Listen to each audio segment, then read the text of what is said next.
네, 예정된 시간이 되었습니다. 인사드리겠습니다. 오늘 사회를 맡은 강원특별자치도 교육청 정책기획과 박승인 장학사입니다. 반갑습니다. 네, 오늘 콘서트의 주제는 MZ 교사에게 묻는다. 교사 지원으로 빛나는 교실, 성장하는 아이들입니다. 힘찬 박수와 함께 토크 콘서트를 시작하겠습니다.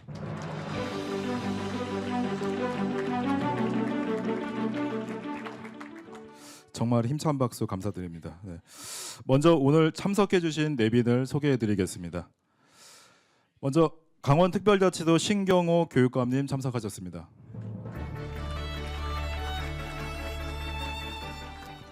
권명월 정책국장님 참석하셨습니다. 김학배 교육국장님 참석하셨습니다. 박광석 공보 담당관님 참석하셨습니다. 홍명표 미래학력 담당관님 참석하셨습니다. 참석하신 네 분 과장님은 한 번에 소개를 드리도록 하겠습니다. 장진호 정책기획과장님, 김용묵 유초등 교육과장님, 한유선 중등교육과장님, 박성관 인성생활교육과장님 참석하셨습니다. 박수 부탁드립니다. 네. 교육장님 세 분도 한 번에 소개를 드리도록 하겠습니다. 춘천교육지원청 허남호 교육장님, 원주교육지원청 주영일 교육장님, 강릉교육지원청 김기현 교육장님 참석하셨습니다. 강원특별자치도 학부모연합회 김덕재 회장님 참석하셨습니다.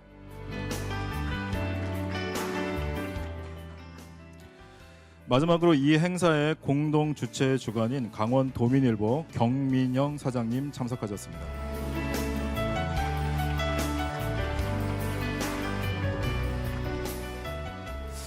네, 감사합니다. 그 외에 우리 도내 많은 교장 교감 선생님과 여러 선생님들께서 참석을 해주셨습니다. 시간 관계상 한 분 한 분 소개드리지 못하는 점 양해 부탁드리겠습니다. 첫 번째 순서로 경민현 강원도민일보 사장님을 모시고 인사 말씀을 듣도록 하겠습니다.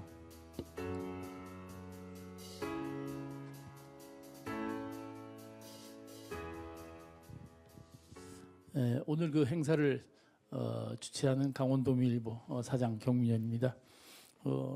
이 행사 전에 한 30분 전에 우리 교육감님하고 같은 행사에 있다가 누가 빨리 오나 시합에서 제가 빨리 도착했는데 행사장이 좀 늦었습니다. 여기 계신 분들이 장학사님, 장학과님 그리고 교육감, 교육장님 정말 그 제가 초등학교 생각하면 우리 정말 장학사 장학과님의 학교면요 정말로 그 바닥에 앉아갖고 그 광내냐고요 복도 정말 무서웠습니다. 그 창살 하나하나 다 이렇게 닦아내고 그리고 교육감상을 꼭 받아보고 싶었는데 그건 못 받고 교육장상은 제가 여러 번 받아봤습니다.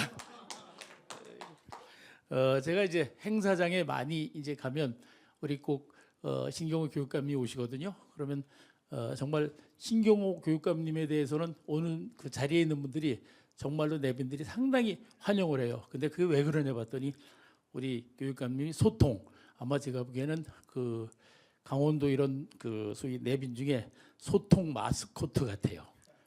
정말로 누구나 좀 환영하고 그 어느 모임에 갔더니 노래를 부르고 계시더라고요. 그래서 공부 안 가르치고 뭐 노래를 하시나 그랬는데 어쨌든 오늘 이 자리가 사실은 강원 그 교육의 주요 교육 현안이라든가 더 나은 그 교육을 위한 그런 의제 이런 걸 심도 높게 같이 허심탄회하게 논의하는 그런 자리여서 어쩌면 소통 잘하는 우리 신경호 교육관님이 정말 가장 적임자가 아닌가 그런 생각을 했습니다. 오늘 그 다룰 그 주제는 특히 그 MZ 세대 그 교사에게 듣는다. 정말 그 우리 교육 관계자들이 겪는 그런 악성 민원. 저도 그 TV 뉴스를 보고 같이 화가 난 적이 많습니다. 정말 심합니다. 학부모들의 그러니 그 현장에 있는 여러분들이 얼마나 힘들겠나 그런 생각을 했고요. 그다음에 현직 교사들의 그런 교육 과정 운영에 관한 어려움 그리고 교사들의 권익 보장 이런 관련된 내용을 허심탄회하게 함께 현장의 생생 목소리를 듣고 또 이 부분에 대해서 교육 우리 가족 여러분들이 조금이나마 좀 그 보람을 느끼고 또 이것이 어쩌면 개선될 수 있는 계기가 됐으면 해서 마련한 자리입니다. 세상 살면서 더 나은 것처럼 좋은 건 없습니다. 그래서 오늘 이 자리가 정말로 여러 그 전문가들이 좋은 의견, 정말 의미 있는 의견 심도 있게 나눠서 더 나은 그런 강원 교육을 위한 소통의 자리. 이 교육이야말로 우리 후배 그래서 강원도 미래를 결국은 그 닦아내는 그런 길 아니겠습니까? 그러니까 오늘 정말 좋은 여러분들의 그런 아주 성의 있고 그리고 아주 심도 있는 그런 걸 편하게 얘기를 하시고요. 또 소통에 마스코팅 교육감님은 제가 보기에 편하게 얘기하실 것 같습니다. 그래서 이따가 끝날 때 정말로 소통이 확실히 됐으면 노래를 소통을 한번 해달라고 주문하셔도 됩니다. 그래서 오늘 정말 함께해 주신 신경훈 교육감을 비롯한 강원 특별자치도정 직원분들과 그리고 함께 참석해 주신 교육 전문가 여러분께 고마움을 전합니다. 정말 그 제가 우리 교육감님이 이제 임기가 이제 반쯤 하셨죠? 야, 그래서 뭘 하셨나? 그 성적표를 뽑아보려고 여기서 쭉 뽑았어요. 그랬더니 정말 대표적인 강원 학생 그 성장 진단 평가라든가 초등학교 협력 교사제, 스스로 공부하는 학교 문화 만들기, AI 디지털 교과서 활용을 위한 인프라 구축, 그리고 체육도 잘해서 먼저 번에 그 저희들 그 전국체전에 성적도 내고 하여튼 다방면으로 잘하셨는데요. 앞으로도 정말 강원도의 미래입니다. 교육이. 그리고 그 중심에 여러분이 있습니다. 그러니까 오늘 심도 있는 그런 대화를 통해서 정말로 우리 강원의 미래인 교육 잘 이끌어 나가시길 주문합니다. 고맙습니다.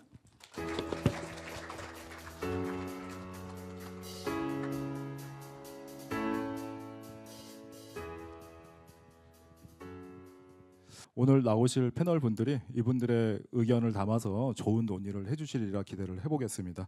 자, 영상을 제작해 주신 우리 도교육청 홍보팀에 큰 박수 한번 부탁드리겠습니다. 네. 자, 토크 콘서트 시작에 앞서 참여하시는 우리 모든 패널 분들을 앞으로 모시도록 하겠습니다. 지정된 좌석으로 착석 부탁드리겠습니다. 네. 나오시면 됩니다. 교육감님, 정책기획 과장님, 팀장님, 우리 선생님들도 이동하시죠. 저도 이동하도록 하겠습니다. 네.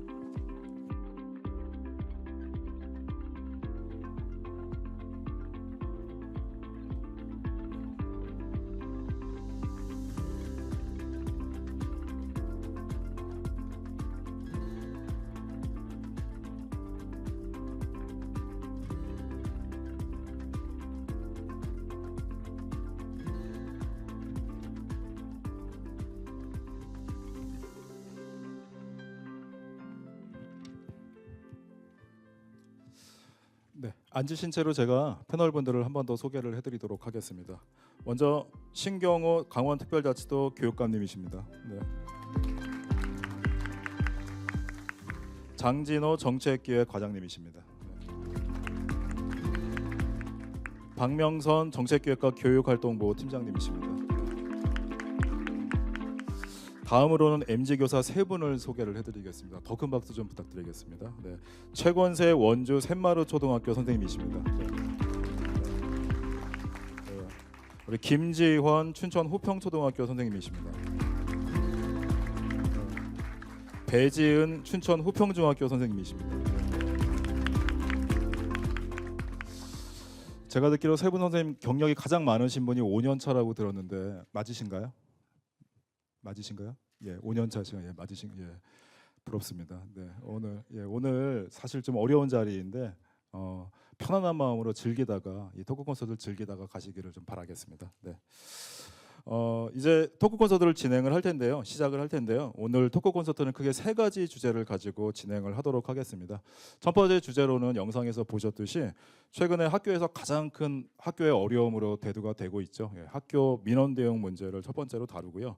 두 번째로는 우리 선생님들의 가장 큰 관심사인 교육과정 운영에 관해서 어떤 지원들이 있을 것인지 거기에 관한 주제를 다루고 마지막으로 최근 또 아직까지 이슈가 많이 되고 있는데 전교조와의 단체 협약 실효 이후에 어떤 후속 조치들이 이루어질 예정인지 거기에 대해서 이렇게 세 가지로 주제를 나누어서 진행해 보도록 하겠습니다. 첫 번째로 학교 민원 대응을 주제로 시작을 할 텐데요. 우리 주제 성격상 선생님들 중에 한 분이 먼저 질문을 해주시면 어떨까 싶습니다. 자, 어느 분께서 질문을 좀 먼저 해주실 수 있으실까요? 네. 최권 선생님 마이크 잡으시는 것 같은데요. 네, 질문 부탁드리겠습니다. 네. 네.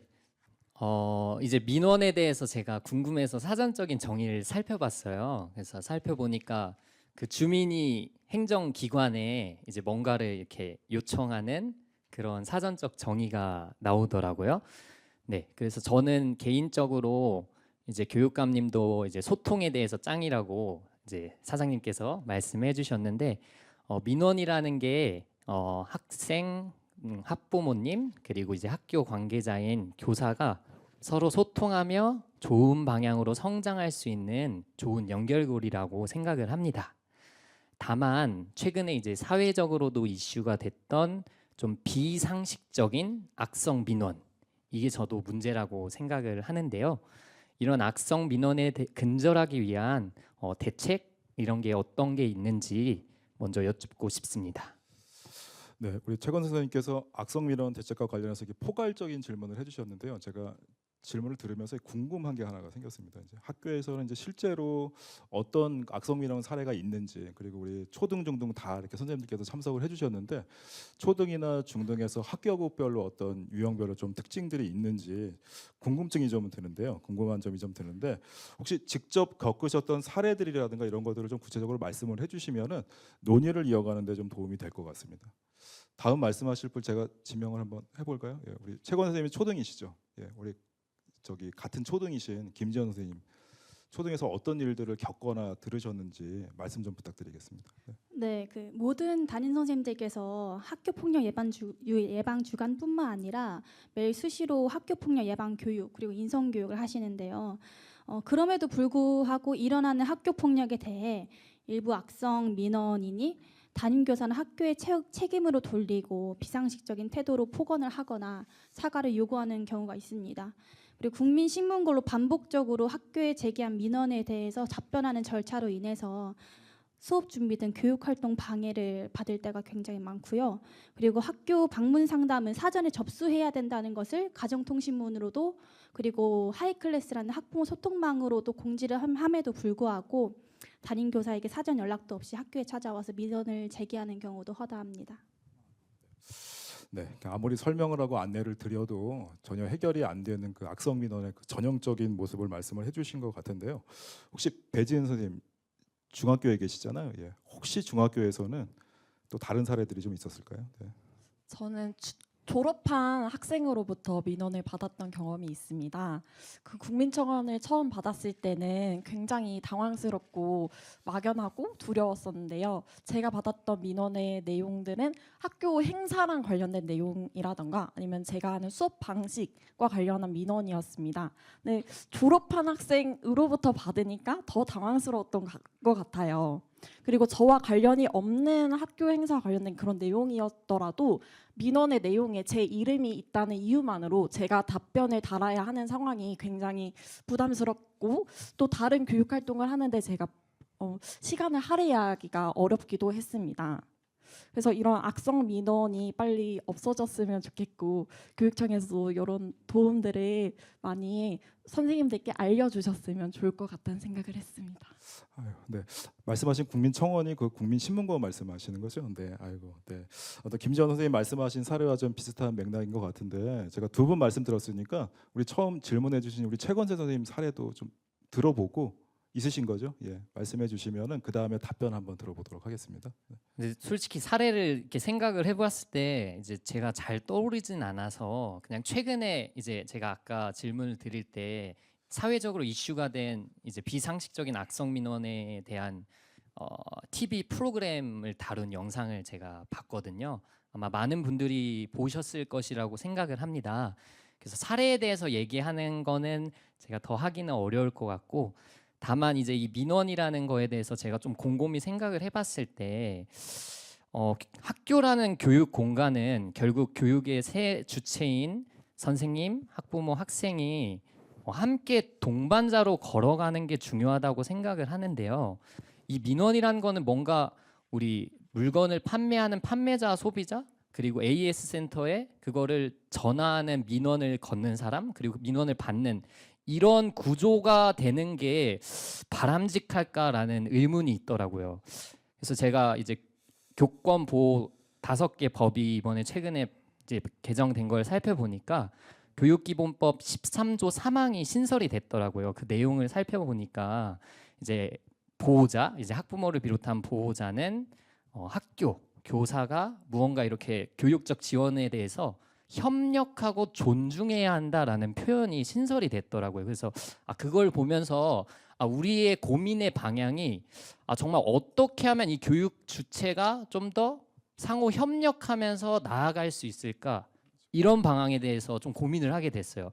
어찌 됐든 민원은 계속 있을 거라는 생각이 들고, 그런데 우리가 초점을 정말 악성 민원에만 맞출 게 아니라 앞서 말씀하신 것처럼 사실 일부잖아요. 그게 일부인데 거기에 다 매몰돼서 힘들어지는 게 아니라 정말 우리가 패러다임을 정말 전환해서 어떤 방향으로 이제 나아갈 건가, 그런 부분에 대한 고민을 좀 나누고 싶다라는 생각이 들었습니다. 네, 이상입니다. 네, 감사합니다. 우리 최건 선생님 5년 차 맞으시죠? 네, 예, 말씀 감사합니다. 우리 세 분 말씀을 들어보니까 우리 학교급에 따른 뭐 차이점도 있지만 뭔가 느껴지는 이 답답함 같은 게 느껴지고 있는 것 같습니다. 우리 도교육청에서 악성 민원 대응을 위해서 여러 가지 노력들을 하고 있을 텐데요. 교육감님, 첫 번째 질문 교육감님께 드려도 괜찮을까요? 예, 들으시면서 어떤 생각을 하셨나요? 네. 예, 좋은 말씀 감사드리고, 아까 시작할 때 화면을 많이 봤는데 주로 내용이 이제 그런 어려운 내용이었잖아요. 사실 저도 지금 국민신문고에 강원특별지도 교육감 엄청 많이 올라와 있습니다. 아시는지 모르겠어요. 저도 그 국민신문고에 지금 대상이 되고 있고, 민원의 대상이 되고 있고, 신문 기사가 나면은 그 밑에 댓글이 달리는데 지금 댓글로도 저한테 엄청나게 언어 폭력을 하고 있습니다. 저도 사실 그 민원 때문에 지금 마음고생 많이 하고 있는데 선생님들이야말로 얼마나 힘드시겠습니까? 충분히 그 심정 이해가 됩니다. 제가 먼저 한번 잠시 병원에 입원했을 때 아침에 5시에 간호사가 와서 혈압을 재는데 179에 100이 나오더라고요. 나는 편안히 잠 잤는데 179에 100이 나오는 거예요. 간호사가 다시 한번 재더라고요. 의심쩍으니까. 역시 그렇게 나오더라고. 왜 그러십니까? 그러더라고. 그 전날 제가 뉴스에서 쇼크를 먹었거든요. 그 쇼크 먹은 게 밤새도록 고민을 했나 봐요. 꿈은 안 꿨지만. 사실 현장에서 악성 민원에 시달리는 선생님들은 많이 힘드실 겁니다. 저희도 나름대로 지금 준비를 많이 하고 있습니다. 뭐 구체적으로 이 자리에 오신 그 박명선 팀장님께서도 말씀하시겠지만, 일단은 대표적으로 저희가 18개 시군에 지방변호사협회와 MOU를 맺어서 선생님들이 경찰서에 출두할 일이 있으면 변호사가 즉 동행해서 초동 수사부터 선생님의 안전을 지켜드린다, 이런 제도가 있습니다. 그리고 재판을 받더라도 선생님이 무혐의가 나오면 모든 변호사비를 다 대주는 그런 제도도 있습니다. 선생님들이 학교 현장에서 마음 놓고 근무하실 수 있도록 그렇게 지금 노력을 하고 있고요.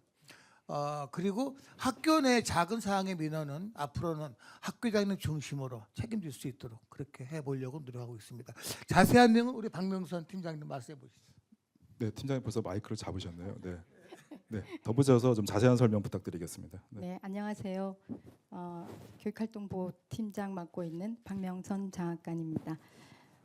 선생님들의 말씀을 들으니 여전히 그 학교 상황 그렇게 계속 지속되고 있는 거에 대한 답답한 마음이 저도 듭니다. 그래도 선생님들은 혼자가 아니고 또 우리 도교육청이 함께 하고 있으니 힘을 내시라는 차원에서 간략히 설명드리도록 하겠습니다. 작년 서희초 사건 이후에 교육감님께서 바로 지시하셔서 종합대책이 마련이 되었고, 올 3월 1일부터는 교육활동 보호 전담 팀이 만들어졌습니다. 그래서 선생님들의 어떤 법률 지원이나 상담 지원을 하고 있습니다. 좀 전에 교육감께서 말씀하셨듯이 법률 분쟁이 발생했을 때 선생님들에 대한 법률 지원을 강화하고 또 심리적 안정을 드리기 위해서 하는 내용이 주를 이루고 있고요. 특히 아동학대로 고소당한 선생님을 경찰 조사 초기 단계에서부터 지원하기 위해서 강원도 지방변호사협회 177명과 MOU를 체결하여 선생님들과 동행하는 더 나은 원스톱 법률 지원 서비스를 실시하고 있습니다. 교사의 요청이 있을 때 바로 도교육청에서 가까운 지역에 있는 변호사들을 선임해 드리고 있습니다. 그리고 심리 지원 예산도 작년보다 2.5배 증액하여 올해도 개인 상담 지원 및 또 집단 상담 지원을 실시하고 있습니다. 이러한 모든 것들은 악성 민원에 대응하기 위한 우리 도교육청의 선생님과 함께 하고자 하는 마음이라고 보시면 됩니다. 악성 민원에 대해서는 특히 학교 혼자서 하는 게 아니라 학교 교육지원청 또 도교육청으로 이어지는 민원 대응 체계를 구축했고, 특히 아동학대를 고소를 당한 교원에 대해서는 교육감 의견서 제출, 또 올해 처음으로 1호 고발이 있었습니다. 악성 민원인에 대해서 교육감 형사 고발 등을 통해서 어려움을 겪는 선생님들이 혼자라는 생각이 들지 않도록 적극적으로 최선의 노력을 다하겠습니다. 최곤 선생님께서 민원이라는 용어가 적절한가에 대한 말씀도 하셨었는데요. 사실 교사도 공무원이고 법률 체계상 민원 처리법에 그 틀을 벗어나기 어려운 점이 있어서 민원이라는 용어를 쓰고 있다는 점 말씀드리고요. 신뢰에 기반해 처리되어야 한다는 점도 전적으로 동의합니다. 13조 3항에 최곤 선생님 말씀하셨듯이 학부모는 모든 학교 행사에 협조하여야 한다는 문구가 있습니다. 네, 이러한 것들이 상식선에서 악성 민원이 상식선에서 해결하기 어려운 문제이기 때문에 앞에서 말씀드린 것처럼 좀 더 촘촘히 작동될 수 있도록 저희가 만든 체제가 그렇게 당분간 지속되어야 한다고 생각합니다. 현재 학교에는 학교장 책임하에 교육활동 민원팀이 100% 조직되어 있고 교육지원청 17개 청에도 통합 민원팀이 설치되어 학교 차원에서 해결이 불가능한 특이 민원, 즉 악성 민원인 경우에는 교육지원청에서 컨설팅을 할 수 있고요. 또 이관에서 처리할 수도 있게 해드리고 있습니다. 앞으로도 우리 도교육청은 교육활동 보호를 위한 민원시 구축 지원, 또 교원 안심번호 서비스 제공, 강원학교 온라인 소통 시스템 운영, 공무원증 케이스 녹음기 제공 등을 통해 악성 민원으로부터 교원이 보호받을 수 있도록 최선의 노력을 다하겠습니다. 네, 팀장님 긴 말씀 감사합니다. 지금 팀장님 말씀하신 내용들이 그 작년에 세워졌던 우리 교육활동부 종합대책하고 올해 초에 시행된 기본 계획에 다 들어있는 내용들인데 짧게 일단은 요약을 해주신 것 같고요. 그래서 저도 작년에 7월 말에 그 서희초 사건 터진 다음에 우리 도에서 교육감 지시로 종합대책이 세워지고 교육감이 직접 발표하시고 그리고 이제 거기에 관한 후속 조치를 하느라고 교육청 전체가 분주하게 움직였던 그런 기억들이 나는데요.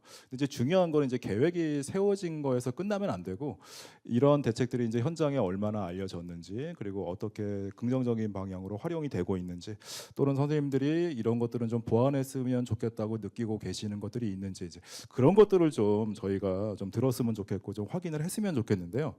그런 것들이 있으실 것 같아요. 이제 그래서 혹시 저를 지금 빤히 쳐다보고 계시는 지금 가장 열심히 저를 쳐다봐 주신 우리 김지원 선생님부터 혹시 그런 내용들이 있을까요? 뭐 여기 보면은 사실 저희가 공문을 시행해도 학교에서는 모르시는 경우도 되게 많거든요. 이제 굉장히 그래서 얼마큼 알고 계시고 또는 도움을 받았는지 또는 이거는 좀 바꿨으면 좋겠다 이런 것들이 있으시면은 간략하게 말씀 주시면 좋을 것 같습니다. 네. 네, 저는 지난 5월에 교육감님께서 교육활동 침해 학부모로 고발하신 뉴스를 봤는데요. 혼자 싸우고 있다고 느꼈는데 같이 나를 보호해주는 울타리가 있구나 이런 안심도 들면서 그런 우리의 교육활동을 보호해 주시겠다는 강한 의지를 보여주신 것 같아서 큰 힘이 되었고요. 그리고 방금 팀장님께서도 말씀하셨던 공무원증 케이스 형태 녹음기에 대해서 그 도입에 대해서 굉장히 많이 반겼는데 막상 오니까 그 실효성이 굉장히 낮다고 느껴졌거든요. 왜냐하면 우리가 교사들이 항시 소지가 가능한 게 아니지 않습니까? 전에 말씀드렸던 대로 예상치 못하게 악성 민원인이 방문을 할 때가 많은데 그때 관리자한테 가서 악성 민원인이 왔으니 가져오겠습니다 하고 다시 반납하겠습니다. 이게 안 되는 상황이 실질적으로 많은데 그 관리를 교사가 직접 할 수 없고 그리고 증거물 관리 현황, 장비 입출구 현황 대장을 다 작성해야 되기 때문에 이게 또 우리가 교사들이 개인 녹음기가 없는 것도 아니고 이게 실질적으로 이 공무원증의 케이스에서 우리가 항상 착용하고 다니면서 우리도 그걸 방어할 수 있는 거 우리도 가지고 있다라는 것 자체로도 의미가 있다고 생각하는데 그 관리를 우리가 직접적으로 하지 못하는 데에서 좀 한계가 느껴진다고 생각합니다. 감사합니다. 말씀. 예. 요 공무원증 케이스 형태 녹음기에 대해서는 우리 과장님하고 팀장님께서 또 하실 말씀이 많으실 것 같은데 팀장님 말씀하셨으니까 요거 답변하실 때 우리 과장님께 답변 기회를 좀 드리도록 하겠습니다. 아 지금은 아닙니다, 과장님. 예, 다 들어보고 그다음에 한꺼번에 종합해서 말씀 부탁드리겠습니다. 네, 다음 우리 배지은 선생님 말씀 부탁드리겠습니다. 네. 제가 국민신문고를 받았던 당시에 이제 관련 장학사님께서 학교로 오셔가지고 많이 위로도 해주시고 제 이야기를 들어주셔서 좀 든든함도 느끼고 그랬습니다. 근데 실질적으로 제가 맞대응을 하기 위해서는 더 그 악성 민원인으로부터 민원을 많이 받아야지만 실질적인 맞대응이 가능하다고 하셔서 힘이 빠지더라고요. 그래서 교육활동 보호팀도 꾸려지기도 했고 조금 더 학교 현장에 맞는 실효성이 있는 그런 민원 대응 방식들이 앞으로 더 많이 만들어졌으면 좋겠다는 생각이 들었습니다. 그리고 아까 말씀 듣다가 생각이 났는데요. 교원 안심번호 서비스 도입이 돼서 이제 저희 학교에서는 학교 랑톡을 이용을 하고 있습니다. 근데 학교 랑톡의 경우에 음질이 좋지가 않아서 학부모님들께서 굉장히 불편해하세요. 그래서 저는 처음에 학기 초에는 제 번호를 알려드리지 않고 학교 랑톡의 번호를 알려드렸지만 지금은 저희 학부모님들과 저희 학생들이 모두 제 번호를 아는 상황입니다.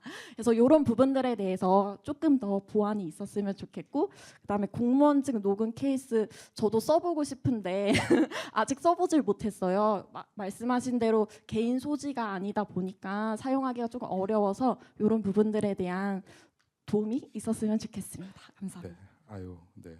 감사합니다. 말씀. 우리 교원 안심번호 서비스 관련해서는 우리 팀장님께서 KT하고 통화를 한번 해보셔야 될 것 같고요. 네, 그리고 악성 민원이 처음부터 저는 악성 민원입니다. 이렇게 꼬리표를 달고 나오면 참 좋을 텐데 이게 이제 반복돼야지만 또 악성 민원이라고 저희가 규정을 할 수 있어서 그런 현실적인 어려움들은 좀 있을 것 같으세요. 이제 그런 거에 관해서도 우리 과장님께서 또 정리하셔서 답변을 주실 것 같고요. 네, 우리 최권 선생님 말씀까지 듣고 한 번에 답변을 좀 들어보도록 하겠습니다. 네. 네, 아까 이제 시작하면서 영상을 이제 선생님들 영상을 봤는데 그 마지막 선생님께서 이제 학부모를 응대할 때 교사를 뭔가 보호할 수 있는 장치가 있었으면 좋겠다라고 말씀을 해주셨던 걸로 기억을 합니다. 그래서 저는 뭐에 대해서 얘기를 드리고 싶냐면요, 이제 교육활동 보호를 위한 민원 대응 체계가 잘 구축돼서 그걸로 도움을 받았던 그냥 간단한 이야기만 드리고 싶습니다. 이제 저희 학교 이야기를 안 할 수가 없는데. 이제 저희 학교 장이신 저희 학교 교장 선생님께서는 이제 학기 시작할 때부터 이제 처음 저희 학교에 부임을 하셔서부터 그러니까 교장 선생님 믿고 마음껏 선생님들 하셔라, 학급 경영 마음껏 하셔라. 저는 사실 그게 너무나도 힘이 됐어요. 네. 교장 선생님께서 교육과정 평가회를 하실 때 2월 달에 그 말씀을 해주신 것 자체가 일단 제일 큰 힘이 됐고, 그러면 이제 실제적으로 저희 학교가 원주에서뿐만 아니라 강원 특별자치도에서 거의 탑 2로 큰 학교거든요. 전교생이 1,300명이 넘어가는 학교인데 이 학교에 민원이 없지 않겠죠. 정말 많습니다. 여러 가지 민원도 있고 하고 한데 저는 그때마다 다른 것보다 어려운 상황은 있을 수 있지만 그 어려움을 함께 해주시는 교장 선생님의 또 앞서 이제 사례를 얘기해 주신 것처럼 뭐 교육감님도 그렇게 앞장서 주시고 또 장학사님께서 찾아와 주시고 위로해 주시고 이런 어떻게 보면 함께 해주는 그 마음이 정말 큰 힘이 되지 않을까. 물론 제도적으로 이제 노력을 하고 계시고 그 제도와 함께 이게 함께 간다면 우리가 인생의 희노애락이 다 있고 어려움은 항상 있을 텐데 그걸 혼자가 아니라 정말 함께하는 이런 분들이 계시는구나. 그거 자체만으로도 너무나 큰 힘이 되고 있다고 생각을 하거든요. 그런 측면에서 저도 저희 학교 안에서 또 가까이 계신 교장 선생님 또 더 나아가서 이렇게 교육지원청 또 교육감님 이렇게 교육청 차원에서 해주시는 게 너무 좋고 앞으로도 이렇게 계속 해나가면 좋겠다라는 생각이 들었습니다. 이상입니다. 네, 감사합니다.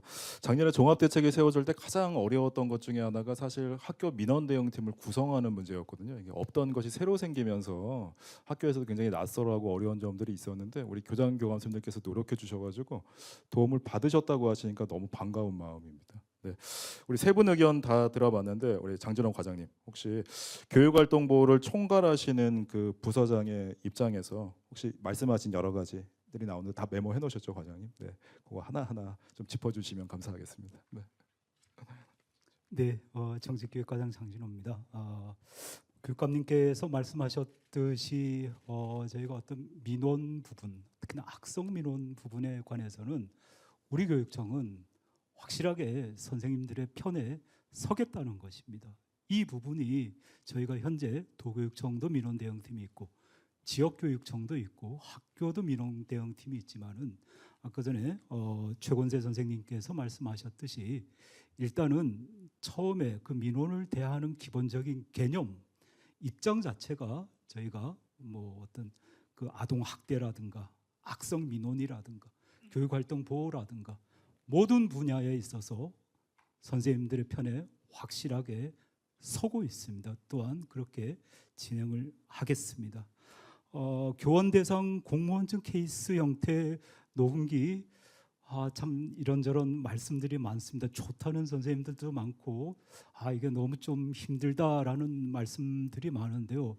1차적으로는 저희가 민원 처리 담당자 휴대용 보호 장비 운영 지침이 있어요. 그 지침으로는 저희가 이제 당일 빌려가면은 저녁에 반납해야 됩니다. 장부도 쓰고 그 부분을 저희가 아마 지난 9월인가 10월달에 총무과와 협의를 해가지고 일정 기간은 반출이 가능하도록 저희가 아마 지침을 개정을 했어요. 그래가지고 앞으로는 그래도 그 부분이 어느 정도는 저희가 좀 해소가 되지 않을까라고 생각을 하고 있습니다. 지난 10월에 공무원증 케이스 형태 녹음기 저희가 만족도 조사를 도내 교원들 한 2,950여 분 정도를 대상으로 설문조사를 했는데요. 이 써본 분이 몇 분인가 봤더니까 252분이 써봤어요. 약 한 8.5% 정도가 써봤고요. 써서 뭘로 이용을 했습니까? 그러니까 한 57% 정도가 교육활동 침해 증빙 자료로 사용을 했다고 하십니다. 그리고 나머지 분들한테 저희가 또 여쭤보니까요. 향후에 교육활동 침해가 예상될 경우에는 이 케이스 형태 녹음기를 92%의 선생님들께서 사용하실 의사가 있다라고 말씀을 했습니다. 저희가 그 부분에서 사실은 굉장히 요 정책 방향이 옳다라는 것을 생각을 했습니다. 다만 저희가 올해 3회에 걸쳐 가지고 각 학교별로 이 녹음기를 조금 더 이렇게 구입하실 부분이 있습니까 하니까 3번을 조사했는데 더 이상 그 수요가 현재로서는 없어서 저희가 당분간은 조금 이렇게 접었다가요. 향후에 학교에서 요청을 하시면은 내년 추경에 바로 반영하도록 하겠습니다. 그래서 현재까지 녹음기 부분은 그렇게 저희가 진행을 하고 있고요. 민원 대응의 어떤 총괄 부분을 말씀을 많이 하십니다. 여러 가지 민원들을 하나의 전문 부서에서 대응하는 것이 좋지 않겠느냐라는 부분인데요. 아직 현재까지는 저희가 도교육청에도 각 이렇게 과가 있고 부서가 있어가지고 어떤 그 전문성 부분이 사실은 있습니다. 단순 취합은 가능하겠지만은 단순 취합과 통보는 가능하겠지만은 거기에 대한 전문적인 대처는 저희가 조금 더 생각을 조금 더 고민을 할 시간을 좀 주시면 좋을 것 같고요. 다만 어떤 그야말로 악질적인 반복적인 악성적인 민원 부분은 저희가 도교육청에서 앞장서서 학교 민원 대응팀이 총괄적으로 혹은 지역청 도교육청에서까지 나서서 선생님들께서 불편함이 없도록 저희가 확실하게 대응하도록 하겠습니다. 이상입니다. 네. 네, 말씀 감사합니다. 제가 선생님들 질문하고 저희 과장님 답변을 듣다 보니까 이제 궁금한 점이 하나 생겼는데 예. 궁금한 점 하나만 더 질문을 제가 팀장님께 드리고 교육감님께 마이크를 드리도록 하겠습니다. 그 공모증 형태 그 녹음기를 한 분당 한 대씩 드리면 사실 장부를 쓰실 필요가 없잖아요. 원래 그렇게 계획이 세워졌다고 알고 있는데 왜 그렇게 안 됐는지 혹시 여쭤봐도 될까요, 팀장님께? 이게 한 대당 10만 원입니다. 하나당. 그래서 이제 예산을 저희가 세웠는데 사실 좀 삭감이 됐고요. 그리고 저희가 1, 2, 3차 다 수요 조사를 했는데 그 9월 말에 적극 행정으로 감사관에 저희가 요청하기 전까지는 일일 입출고였어요. 그래서 너무 불편하다는 의견이 현장의 의견이 계속 있어서 적극 행정으로 감사에 요청을 했고 그 덕에 9월 달에 다시 어느 일정 기간은 사용할 수 있다. 그래서 선생님이 위급하다는 생각이 들면 이걸 걸고 들어가시고 이 뒤에 버튼이 있습니다. 그래서 버튼을 올리시면 녹음이 되는 거거든요. 그렇게 사용할 수 있게 바꿨습니다. 그래서 선생님들 사용하신 분들은 굉장히 심리적 안정감을 얻었다는 의견이 많았어요. 그래서 학교 현장에서 적극적으로 사용해 주시고 또 지금 현재 보급된 게 한 70% 학교에 보급이 됐고요. 선생님들한테 보급이 됐고 학교는 거의 90% 가까이 한 대 이상 보유한 학교는 그렇게 돼 있습니다. 그래서 더 추가해서 필요하시면 저희가 예산을 요청해서 증액해서 하도록 하겠습니다. 학교에서 좋다 필요하다 이렇게 해주시면은 예산 편성이 가능할 것 같다라는 말씀을 돌려서 해주신 것 같습니다. 네. 교육감이 우리 교육청의 노력에 대해서 이제 여러 이야기들이 나왔는데 들으시면서 어떤 생각하셨는지 여쭤보겠습니다. 네. 저도 교단에서 38년 4개월 동안 담임도 오래 했고 특히 아이들이 싫어하는 수학 과목을 가르치면서 때로는 회초리도 들었던 때가 있었습니다. 아이를 공부시키기 위해서는 좀 여러 가지 방법을 많이 해봤고 아이들 반성시키는 방법도 수업 중에 집중을 안 하면 참 그때는 그게 가능했어요. 이렇게 이마에다가 백목을 대고 벽에다 딱 붙여서 반성의 시간을 주고 백목 떨어지면 혼내주고 이런 경우도 있었거든요.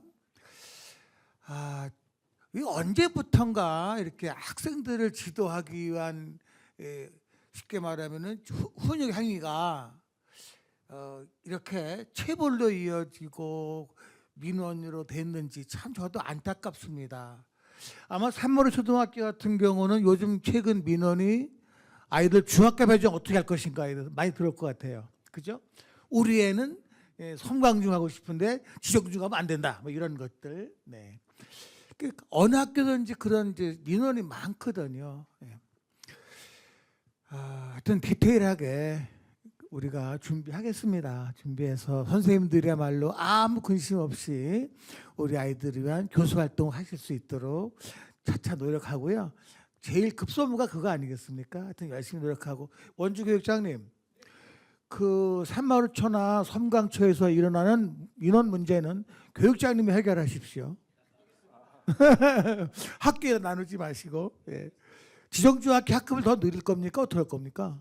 일단 2025학년도는 3학급 확정하려고 하고 있고요. 내년 2026학년도에 이제 5학급에서 이제 총 15학급 규모의 지정중학교를 또 증개축할 예정입니다. 네. 또 학부모들이 일단 그러니까 섬광중학교 학부모들이 입장과 지정중학교 학부모들 입장이 전혀 다르거든요. 섬광중학교 학부모님들은 지금이라도 10학급으로 줄여달라고 하는데 여건상 어려워서 그런 부분은 계속 학부모님들하고 소통하고 있습니다. 네, 잘 부탁드리겠습니다. 하여튼 앞으로 저희 청에서도 선생님들이 어려운 점에 대해서 정말로 디테일하게 챙기겠습니다. 네, 감사합니다. 네. 네, 감사합니다. 교육감님께서 이렇게 많은 분들 앞에서 더 노력하겠다고 말씀을 주셨기 때문에 일단은 그거를 믿어주셔야 할 것 같습니다. 예, 그리고 원주 교육장님 뭐 해결해 주신다고 말씀하셨지만 교육장님은 좀 멀리 계실 것 같고요. 그 옆에 계시는 선생님들께서 선생님은 잘못이 없습니다. 이렇게 지지를 보내주시고 연대 의식을 보여주시면 선생님들께서 힘을 내시지 않을까 그렇게 생각을 합니다. 네, 일단 더 하실 말씀들이 많으시겠지만 일단 다음 주제로 넘어가 보도록 하겠습니다. 우리 선생님들께 가장 중요한 부분이시죠. 수업과 관련된 또 평가와 관련된 여러 가지 교육과정 운영과 관련된 내용들이신데 또 우리 교육감님 또 새로 취임하셔서 가장 중점적으로 추진하셨던 부분들이기 때문에 뭐 궁금한 점이라든가 건의 사항들이 좀 많으실 것 같습니다. 자, 이 주제를 한번 다뤄보려고 하는데 어느 분께서 먼저 질문을 주시겠습니까? 김지원 선생님. 이신가요? 누가 저 최건 선생님이신가요? 네, 질문 주십시오. 네, 네. 네, 이제 그 교육감님이 이제 취임하시고 이제 했던 성과에 대해서 아까 그 도민일보 사장님께서 이렇게 쭉 말씀을 해주셨는데 그 중에서 첫 번째로 말씀하신 게 제가 질문 드릴 부분입니다. 네, 강원 학생 성장 진단 평가에 대한 질문인데요. 이제 학생들의 성장을 진단할 수 있는 도구는 여러 가지 있을 거라고 생각을 합니다. 근데 그 중에서도 이제 평가를 활용해서 학생들의 성장을 진단하려고 이 제도가 시작되고 있는 걸로 저는 이해하고 있는데요. 구체적으로 왜 평가라는 거를 이제 선택해서 이제 하고 있는지에 대해서 여쭙고 싶습니다. 네, 좋은 질문이신 것 같습니다. 자, 우리 도교육청 전체 우리 평가 정책에 관한 틀 내에서 좀 답변을 드려야 되지 않을까라는 생각이 드는데요. 우리 과장님 어떻게 답변을 주시겠습니까? 네. 네, 강원 학생 성장 진단 평가는 우리 교육청의 대표적인 성공한 정책으로 생각하고 있습니다. 적절한 진단 그리고 맞춤형 처방이 강원 학생 성장 진단 평가의 궁극적인 시행 목적입니다. 특히나 올해는 초등학교와 중학교 중에 471교가 참여해서 약 93%의 학교가 참가한 걸로 저희가 보고 있습니다. 특히나 올해부터는 교과 영역뿐만이 아니라 어떤 학생들의 학습 심리, 학습 동기, 학습 정서 이런 부분들은 우리 아이들이 어떠한 수준에 있는지 그 어떤 출발점 행동을 이런 부분도 저희가 어떤 정량적으로 확인할 수 있는 게 큰 의미가 있지 않느냐라고 보고 있습니다. 특히나 2024년에는 저희가 성취 기준 미도달 비율이 전체 17개 교과목 중에서 11개 교과목에서 전년도에 비해서 저희가 감소했습니다. 특히나 저희가 좀 굉장히 유의미하게 보고 있는 부분은요, 수학 과목입니다. 수학 과목 그 수포자 아이들 대단히 많은데 수학 과목에서 전반적으로 미도달 비율이 좀 감소하고 있습니다. 특히나 중학교 수학 같은 경우에는 전 학년에 걸쳐 가지고 미도달 비율이 감소하고 있다라는 것은 제가 굉장히 주목할 만한 결과로 생각하고 있습니다. 다만 저희가 조금 아쉬운 부분이 있는데요. 우리 아이들이 학습 심리라든가 학습 정서, 특히나 학습 동기 부분에 있어서는 이게 어떤 정량적 평가이기는 하지만은 보통으로 나왔어요. 그래서 향후에는 저희가 2025학년도 학력 정책에 있어서는 초등학생과 중학생 아이들의 학습 동기 부분을 저희가 어떻게 하면 좀 우수나 최우수나 조금 더 올릴 수 있을까, 이 부분이 사실은 우리 교육청의 고민 아닌 고민이라고 하겠습니다. 강원 학생 성장 진단 평가는 우리 도의 선생님들께서 직접 기획하고 직접 출제에 참여하는 사업입니다. 우리 도의 학생들의 출발점 행동, 상황을 가장 잘 아시는 분들이 우리 학생들을 진단하고 그리고 이에 따른 맞춤형 처방을 제공하는 데 있습니다. 그런 의미에서도 강원 학생 성장 진단 평가가 굉장히 유의미하다고 생각하고 있고요. 실제로 많은 타시도에서 이 사업을 벤치마킹하고 있습니다. 선생님께서의 질문이 성장을 위한 다양한 수단 중에서 왜 굳이 이 평가라는 방식을 취한 이유가 무엇이냐에 대한 직접적인 답변은 되었는지는 모르겠습니다만은 체계적인 학생 진단 그리고 맞춤형 처방을 통한 어떤 학생들의 성장을 위한 꼭 필요한 정책이다라고 말씀드리겠습니다. 제가 이제 전국 교육감 협의회를 가거든요. 2달에 한 번씩 합니다. 가면은 타시도 교육감들이 저한테 물어요. 어떻게 강원도에서는 강원 학생 성장진단 평가를 보느냐? 우리 도에서 하고 싶어도 못한다, 이런 말씀을 하시거든요. 뭐 정책과장님께서 잘 설명하셨고, 제가 지난주에 동해에 있는 망상초등학교를 학교 방문했었어요. 그날 강릉의 옥계초등학교하고 동해의 망상초등학교를 방문을 했는데 교장 선생님 말씀이 강원학생 성장 진단 평가 결과 5학년 학생 2명, 6학년 학생 1명, 3명이 수학이 미도달됐었습니다. 그런데 도교청에서 지원해 준 자료 가지고 열심히 지도해서 복구했습니다. 이렇게 얘기를 하더라고요. 그러니까 작은 학교, 전국에 60명인 학교입니다. 망상초등학교가. 거기에서 수학 미도달 3명을 구제했다는 보고를 하시더라고요. 참 고맙고요. 제가 얼마 전에 이제 도단위에 훌륭하신 기관장들하고 티타임 할 수 있는 시간이 있었어요.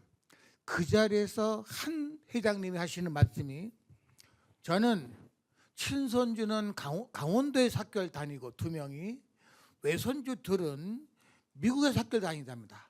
다 초등학생이래요. 둘이. 딸내는 미국 살고 아들이 한국 사는 거죠. 근데 그 아이들을 제가 보면 미국에 있는 손주들은 집에 와서 공부를 열심히 한대요. 열심히. 근데 보면 너 뭐하니? 그러면 학교 숙제랍니다. 학교 숙제. 그리고 미국은 월말고사를 본답니다. 다달이. 공부하는 거예요. 그런데 한국 손주들은 원주 살거든요. 물어보면 숙제를 한대요. 보면 얘 무슨 숙제냐? 학원 숙제래요. 학원 숙제. 근데 전 그분이 하시는 말씀 그대로 전하는 겁니다. 네. 물론 학교 숙제 내시겠죠. 그런데 그분 말씀이 그렇게 비교하시더라고요. 미국 아이 손주들은 월말고사도 보고 학교 숙제가 많아서 놀러도 못 다니고 열심히 하고 있고, 한국 아이 우리 손주들은 학원 숙제를 하고 있다. 이렇게 대답을 하더라고요. 뭐 저는 사실 확인은 못했기 때문에 뭐라고 말씀은 못 드리지만, 이제 그 회장님 말씀이 그렇게 말씀을 하시면서 저한테 좀 책망을 하시더라고요. 한국 초등학교에서 숙제 내주십시오. 이런 걸 하시는데, 그냥 내고 있습니다. 그랬어요. 사실은. 그건 뭔가 오해하셨습니다. 이렇게 말씀드렸는데, 어쨌건 저희는 그래요. 외국에 있는 미국 학교에서 월말고사도 본다는 말 전 처음 들었고요. 처음 들었고, 저도 친손주는 지금 한국에 와 있습니다. 4학년, 1학년, 초등학교 1학년이에요. 외손녀들은 지금 미국에서 4학년, 1학년입니다. 똑같이 이렇게 됐는데, 그 아이들 보면 다 열심히 하고 있는데, 다만 한 가지 외국 아이들이 손녀가 부러운 거는 토요일마다 아이들이 모여서 스포츠를 한다는 겁니다. 그 학교 아이들. 봉사활동도 하고요. 참 그게 부러웠어요. 저는 그래서 그런 말씀을 드리고, 지금 강원학생 성장 진단 평가라고 하는 것은 쉽게 말씀드리면, 우리가 몸이 아프면 병원에 갑니다. 그러면 일단은 의사 선생님 만나기 전에 하는 게 있죠. 피 검사, 소변 검사, 혈압 재고, 체중 재고, 키 재고 다 합니다. 그리고 그 자료를 가지고 선생님한테 가면 선생님이 또 청진기 들이대고 아픈데 찾아냅니다. 그것에 맞춰서 약을 처방해 주시거나 치료해 주시면 우리는 그 처방된 약을 먹고 또 치료를 받으면서 몸이 좋아집니다. 사실 우리 평가라는 것도 그렇습니다. 평가는 진단과와 지원입니다. 개개인별로 맞춤형 아이들한테 무엇이 부족한지를 정확히 찾아서 그것을 지원해 주는 것. 그렇게 하면서 우리 아이들한테 기초학력과 기본학력을 탄탄히 해주는 것. 그것이 평가의 목적이라고 생각합니다. 우리 아이들이요, 기본학력이 되어 있으면 언젠가 나도 공부해야지 할 때 할 수 있습니다. 출발이 쉽습니다. 그러나 기초 기본이 안 돼 있는 아이들은 하고 싶어도 출발하려고 하는데 뭐부터 해야 될지 모르고 또 시간이 걸립니다. 하겠죠. 그러나 우리 아이들한테 기본적으로 기초학력과 기본학력은 갖춰줘야 된다. 그 목표가 바로 강원학생 성장진단 평가입니다. 예. 이상입니다. 네, 감사합니다. 우리 교육감님과 과장님께서 자세하게 설명을 해주셨는데, 혹시 요약하면 진단이 있어야 처방이 가능하다, 이렇게 정리해도 될까요, 교육감님? 네. 이렇게 정리하면 혹시 답변이 되셨을까요? 네, 감사합니다. 평가에 관해서 질문 하나를 주셨는데, 워낙 또 교육감님 새로 취임하시고 가장 변화가 많았던 부분이어가지고 추가로 또 질문이 있지 않을까라는 생각이 듭니다. 혹시 궁금한 점이 있으시면 오늘 다 속 시원히 질문하시고 답변 듣고 가시면 좋을 것 같아요. 혹시 있으실까요? 네. 예. 학생들의 개별 맞춤형 수업이 학교마다 이루어지지 않습니까? 근데 그런 걸로 학생들한테 학습 능력 향상에 제일 도움이 많이 됐다고 느꼈던 담임교사로서의 입장은 개별 맞춤형 수업이거든요. 그래서 수업에 자신이 없었던 학생들도 그 수업을 매주 2, 3회씩 담임교사와 방과 후에 하고 거의 과외 수준으로 1대1로 알려주면서 하는 기회가 있다 보니까 참 그 부분이 아이들에게도 도움이 되고, 그리고 다 같이 학습을 했을 때도 그 아이들도 자신감 있게 학습에 임하는 모습을 많이 발견하게 됐습니다. 근데 갈수록 그런 예산이 줄어들고 학생들에게 그렇게 1대1 교육을 담임교사에게 받을 만한 그 기회가 줄어들게 되지 않나 하는 또 우려가 있고요. 그리고 교과별 교육과정 성취 기준 70% 이상을 이제 저희가 평가해야 되지 않습니까? 현장 교사들이 수업 외에도 체육 대회, 현장 체험학습, 마을 교육, 문화예술 공연 이런 걸로 인해서 굉장히 그 진도에 대한 압박감을 느끼고 있는데, 지금 주간 학습 안내 수행 평가 시간이 거의 3시간에서 5시간 정도 낍니다. 네, 그러니까 평가를 통해서 진단하고 처방하는 데는 교육의 정말 중요한 부분이지만 이 70%라는 지침이 정말 과하지 않나. 그리고 이것들이 교육과정 운영에 좀 어려움이 있지 않나라는 거를 직접적으로 느끼고 있습니다. 우리 선생님 질문이 뭐 앞에 질문하고 비슷한 맥락의 질문인 것 같은데 교육감 직접 답변 주시겠습니까? 네. 답변 드리겠습니다. 그 내년부터 우리 계획 중에 초공학이라는 게 있어요.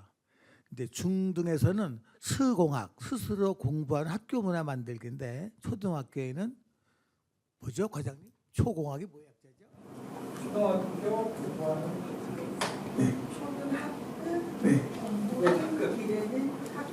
네.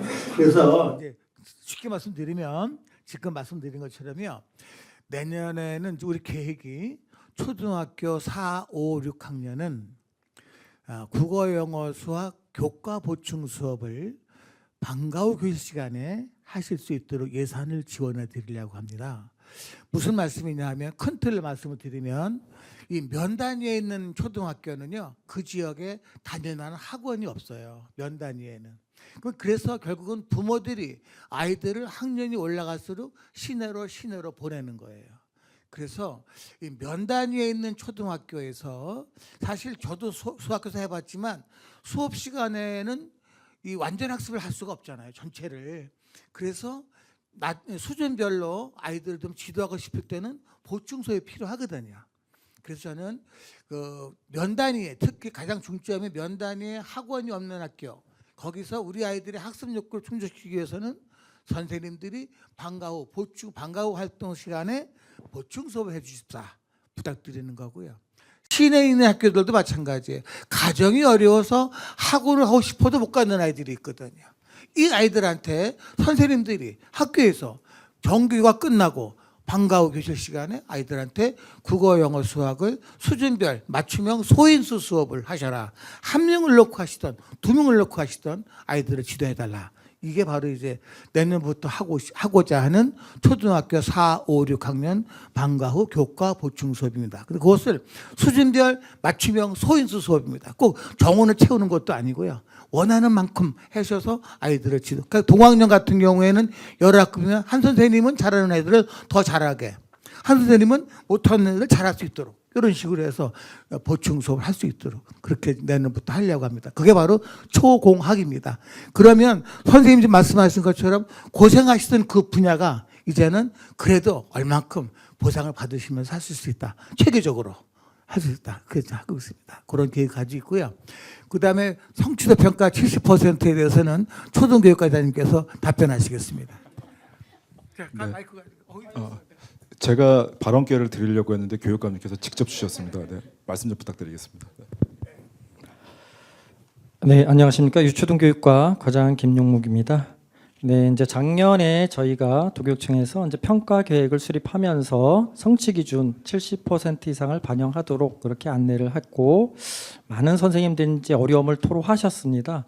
네, 이제 그런 평가 계획을 수립하게 된 이제 배경 먼저 말씀드리게 되면, 저희가 이제 교육감님이 앞서도 말씀드렸지만 여러 가지 정책을 갖다 펼치고 계시는데 그 중에 이제 우리 학생들의 학력이 좀 낮은 편이다라는 진단을 하셨어요. 그래서 어느 정도일까라고 저희가 그 전에는 이제 행복 성장 평가 제가 이제 간략하게 기억하고는 그렇습니다.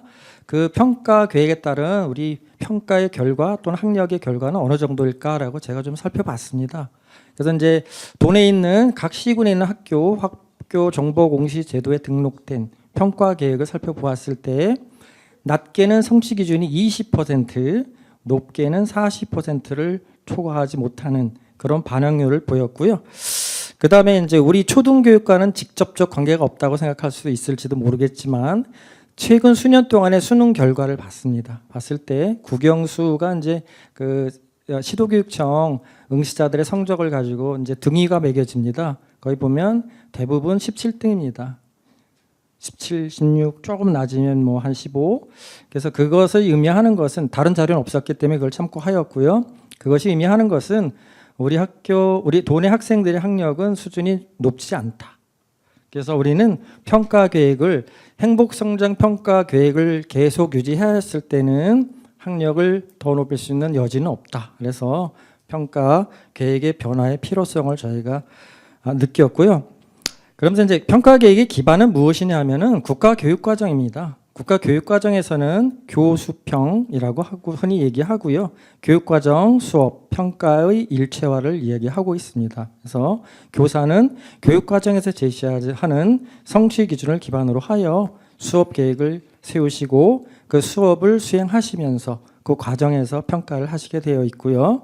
교육과정에서는 과정 중심 평가와 피드백을 항상 요구하고 있습니다. 그래서 성취 기준을 모두 가르친 후에는 반드시 평가가 따라야 한다. 이게 이제 기본이거든요. 그래서 아까 이제 그 선생님께서 말씀해 주신 것은 진도, 그러니까 뭐 그 성취 기준에 의한 수업 계획을 진행하시는데도 빠듯한데 또 다른 여러 가지 교육 활동 등도 있고 그래서 이제 수행 평가를 몇 시간씩 이렇게 분배해서 하기는 너무 벅차다. 이렇게 말씀하신 게 맞죠? 그래서 저희가 이제 요구하는 것은 수행 평가 성취 기준 하나의 수행 평가 1이라는 그런 공식을 요구한 게 아닙니다. 그냥 선생님은 성취 기준을 가르치시고 평가의 방법은 무엇이든 간에 학생은 어디를 도달하였는가 그걸 확인해 주시고 거기에 대한 피드백이 필요하시면 그것을 해 주십사 하는 것입니다. 그래서 별도의 수행 평가를 꼭 성취 기준마다 뭐 수립 계획을 세우셔서 하셔야 되는 건 아닙니다. 그래서 저희는 그런 이해도가 좀 약간 부족하다 싶어서 도교육청과 교육지원청 등을 통해서 연수를 열심히 하려고 하고 있는데 아직 충분하게 학교의 모든 선생님께 도달한 것 같지는 않습니다. 내년에도 계속 도달시킬 수 있도록 노력하겠습니다. 결론이 뭐였나 했는데 이해가 안 가요. 선생님도 혹시 이해 안 가셨나요? 별도의 수립 계획 없이도 성취 기준 중심으로 평가하는 거라고 말씀하셨는데 그럼 저희가 그 평가 계획 때 그때 70%가 안 들어가도 된다는 말씀이신 건가요? 아니죠. 성취 기준은 선생님이 보았을 때 각 과목에서 만약에 100개가 있으면 70개는 나는 반드시 꼭 가르치고 계획에 넣어서 확인하여야겠다라는 그 반영률을 얘기한 거고요. 평가 방법이 반드시 수행 평가이어야 한다는 아니라는 뜻입니다. 성취 기준 도달도를 수행 평가로 반드시 평가하여야 된다는 것은 아니라는 말씀입니다. 수업 중에 예를 들어서 쪽지 시험을 보셔서 평가도를 확인하실 수도 있고요. 질문을 통해서 어느 정도 우리가 수업한 이 내용이 학생에게 도달하였는가를 평가하셔도 되는 거예요. 그러니까 이제 70%꼭 해야 되는데 평가의 방법이 다양하다. 그럼 교사가 수능이든 수행 평가든 그건 교사가 할 수 있는 방법 내에서 어느 방법이든지 상관없습니다. 사실 평가라는 게 선생님이 가르친 내용이 학생에게 얼만큼 저기 전달되었는지를 사실 선생님도 확인해야 되잖아요. 학생에게도 그게 좋은 거고요. 그걸 하는 것이지 평가가 이제 과거에 좀 어떤 것이든 장점과 단점이 있지만 저희가 추구하는 평가는 제가 말씀드린 것처럼 교육 과정이 얼만큼 잘 운영되었는가예요. 학생이 1등부터 꼴등까지 누가 차지했을까는 절대 아닙니다. 그러면 질문으로 해서 평가를 그것도 기록해야 돼? 예, 평가의 결과는 반영하기 위해서는 예, 기록하는 게 나중에 기억하기 좋습니다. 네, 간략하게 선생님이 나중에라도 확인하기 보기 좋게 뭐 상중하 아니면 1, 2, 3 뭐 그거는 선생님에 맞는 기호를 저기 정하시고 결과는 이렇게. 그 성취 기준을 중심으로 수업을 운영하라는 그 의도라고 하셨는데 이미 모든 교사들이 성취 기준 중심으로 수업을 운영할 수밖에 없지 않습니까? 근데 그 평가 성취 기준을 70% 이상을 만들었다고 해서 더 교사가 성취 기준 중심으로 운영하게 되고 이런 것보다는 원래 교사들이 하고 있었던 일인데 왜 그거를 더 그렇게 해야만 하는 건지 그 지침을 안에서 운영이 되어야 되는지에 대한 궁금증이 있습니다. 네, 답변 드리겠습니다. 항상 이제 이런 거가 있습니다. 어떤 정책이나 어떤 내용을 전달했을 때 그것이 100% 이해되고 도달되어서 하시는 분들도 있고요. 그렇지 못한 부분들도 있습니다. 그래서 정책이라는 것은 평균선을 갖다가 제시해서 그 이상을 요구하는 게 정책입니다. 그래서 선생님들이 열심히 잘해 주시는 부분도 있겠지만 또 그렇지 않은 부분도 예방해야 되겠다. 그런 예방차원이라고 좀 생각해 주시면 좋겠고요. 저의 개인적 경험이긴 하지만 제가 학교에서 이거는 반영률이 너무 낮지 않습니까? 그랬더니 그 선생님께서 하시는 말이 요즘 추세가 그래서 저희는 높이기가 어렵습니다. 이런 답변을 들은 경험도 있거든요. 그래서 주변의 상황에 또 같이 동조하려고 하는 그런 풍토도 있고 그런 측면에서도 그렇고요. 어쨌든 좀 전에 말씀드린 그 이유 때문에 그렇게 하고 있습니다. 네, 감사합니다, 과장님. 네, 패널도 아니신데 네, 오늘 말씀 제일 많이 하신 것 같습니다. 예. 제가 좀 많은 이야기들이 오고 갔기 때문에 좀 정리를 하면은 앞에 강원 학생 성장 진단 평가 때의 질문과 답변과 같은 맥락인 것 같은데 수시 진단 그리고 즉각적인 개입을 통해서 학습 결손 누적을 방지해야지만 우리 강원도 학생들의 학력이 향상될 수 있다. 그러기 위해서는 70% 정도의 평가는 좀 필요한 걸로 현재 우리 도교육청은 판단하고 있다. 이렇게 정리해도 될까요, 과장님? 무리가 있을까요? 예라고 하셨으니까 일단은 이렇게 정리하고 다음 주제로 넘어가도록 하겠습니다. 네, 교육과정 관련해서는 뭐 여러 가지 다양한 주제들이 많기 때문에 뭐 평가 말고도 궁금하신 것들이 있으시리라고 봅니다. 예. 혹시 지금 이제 평가에 관한 주제 말고 다른 거에 관해서 다른 교육과정 운영에 관해서 혹시 궁금한 거 있으시면은 또 질문 부탁드리겠습니다. 네, 배지은 선생님. 네. 2022 개정 교육과정과 함께 내년부터 AI 디지털 교과서가 도입되는 것으로 알고 있습니다. 이와 관련하여 현장에서는 AI 디지털 교과서를 교과서의 대체제로 활용할 수 있을지 아니면 교육 보조 자료로 활용을 해야 할지 이런 논의들도 있었고 또 AI 디지털 교과서의 도입 시기가 너무 이른 것은 아닌지 이런 논의들도 있었던 것으로 알고 있습니다. 이와 관련하여 강원도 교육청에서는 어떤 입장을 가지고 계시고 또 어떤 준비를 하고 계신지 궁금합니다. 네, 우리 전자교과서 관련한 내용들은 지금 뉴스에도 아주 자주 나오고 있는 내용들인데 우리 장진호 과장님, 정책기획 과장님 혹시 우리 도의 준비 상황에 관한 전반적인 내용 설명을 좀 부탁드리겠습니다. 네, 제가 다른 쪽 보고 있었는데요. 네, 교육부의 2024년 슬로건이 디지털 대전환입니다. 우리 교육청의 정책 방향은 교육부의 큰 흐름에 같이 동참할 것입니다. 크게 저희가 측면을 세 가지 측면 정도로 보고 있는데요. 가장 많이 논의되는 것은 선생님들의 교사들의 어떤 역량이 되느냐. 이 부분은 미래학력 담당관에서 집중적으로 역량 강화 연수를 실시할 것입니다. 두 번째는 어떤 학생들과 학부모들이 이 디지털 교과서를 받아들일 준비나 마음가짐이 되었느냐, 아니면 아이들이 이걸로 인해 가지고 오히려 문해력이 떨어지지는 않을까라는 제가 봤을 때에는 막연한 불안감이나 고민인데요.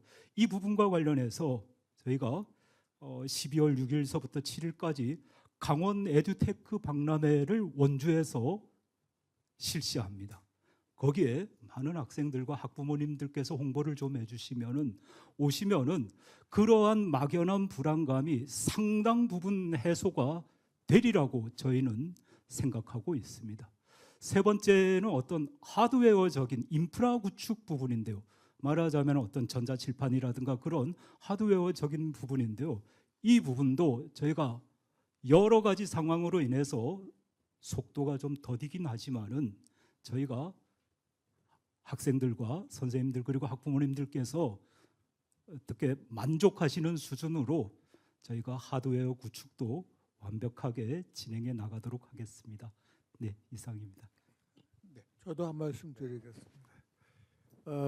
현재 그 AIDT, AI 디지털 교과서가 이제 지금 엊그제 뉴스 보니까 국회에서 보조 교재로 한다 통과가 됐다고 되세요. 그러니까 또 이 전국 교육감 협의회에서는 온전치 않다, 교과서가 돼야 된다. 지금 오늘 발표를 아마 했을 겁니다.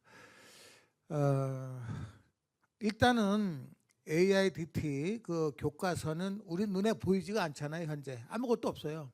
그동안 교사 연수해왔지만 아무것도 안 가지고 연수한 거예요. 사실은 뜬구름 잡는 연수했다고 생각하고요.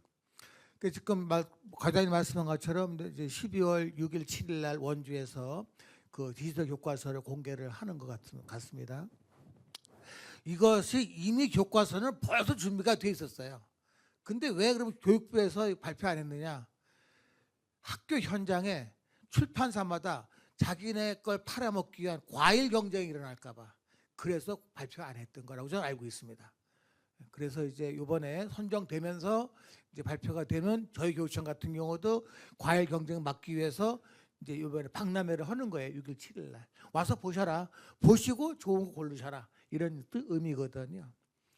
일단은 뭐 정부 차원에서 교육부하고 또 정치권에서 AIDT를 보조 교재냐 정규 교재냐 가지고 지금 계속 실강의를 하고 있습니다. 결론은 다 봐야 알겠지만 좀 지켜볼 것이고요. 저희 특별자치도 교육청에서는 AI 교과서가 투입되는 초등학교 3, 4학년, 중학교 1학년, 고등학교 1학년만큼은 디지털 그 준비를 완벽히 하겠다, 이렇게 말씀을 드리겠습니다. 그리고 보조 교재든 아니면 진짜 교재든 그건 중요하지 않다. 선생님들이 수업에 투입하면 되니까요. 일단은 우리가 그것은 준비해야 된다, 이렇게 말씀을 드리고, 사실 그것도 또 아이들한테 그 개인정보 유출에 대해서 많이 염려하시는데요. 그건 염려하실 게 없다. 왜냐하면 그 디지털 교과서에 접속할 때 나이스에 있는 인증번호가 들어간답니다. 절대로 개인 신상 노출이 안 된다, 이렇게 말씀을 드리고, 현재로 봐서는 AIDT가 정식 교재냐 아니냐 그것만 가지고 우리가 신경 쓸 때가 있다 생각합니다. 그러나 준비는 해야 된다, 이렇게 말씀드립니다.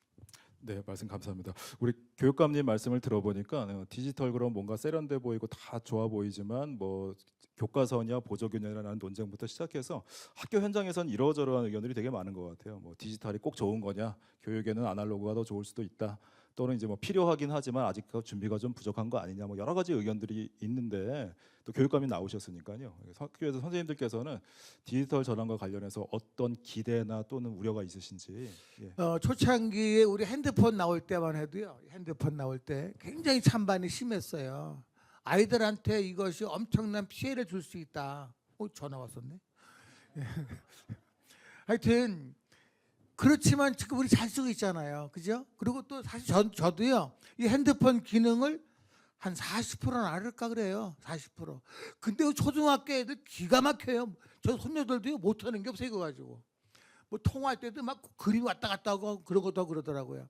결국은 우리가 시작할 때는 여러 가지 안 가본 길이기 때문에 두려움이 있습니다. 사실은 두려움이 있지만 막상 가서 부딪히면 또 우리 걸 만들 수 있지 않을까. 그리고 지금 세계적으로 디지털 대전환 시대인데 요즘엔 전쟁도 드론이 하잖아요. 그죠?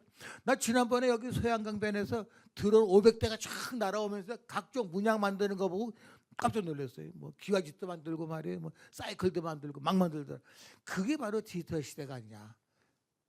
그래서 저는 어차피 우리 아이들이 그 시대 살아갈 아이들이니까 빨리 부딪히면 좋겠다. 그래서 우리는 준비는 해야 되겠다. 준비는. 그리고 종이 교과서가 더 좋은지 AIDT가 더 좋은지 그건 사용해 보면서 판단 쓸 것이다 생각합니다. 예. 네, 감사합니다. 교육감님께서 어쨌든 일단은 시작은 해봐야 된다. 거기 부족한 것들은 보완해가면서 해야 되지. 흐름에서 뒤처지면 안 된다. 이런 말씀을 해주셨습니다. 여러 가지 이제 그러면 그런 차원에서 이것만은 좀 고려해 주십사 이렇게 말씀을 드리면은 좋을 것 같은데 세 분 다 말씀하시지 마시고 이번에는 한 분만 손 빨리 드시는 분. 한 분만 제가 발언 기회를 드리겠습니다. 한 분만 요거만큼은 꼭 좀 고려해 주셔서 부작용이 없도록 했으면 좋겠습니다. 이런 얘기가 있으시면 한 분만 말씀드리겠습니다. 기회를 드리겠습니다. 네. 네. 배지은 선생님이 자꾸 쳐다보시는 것 같은데요. 네, 예.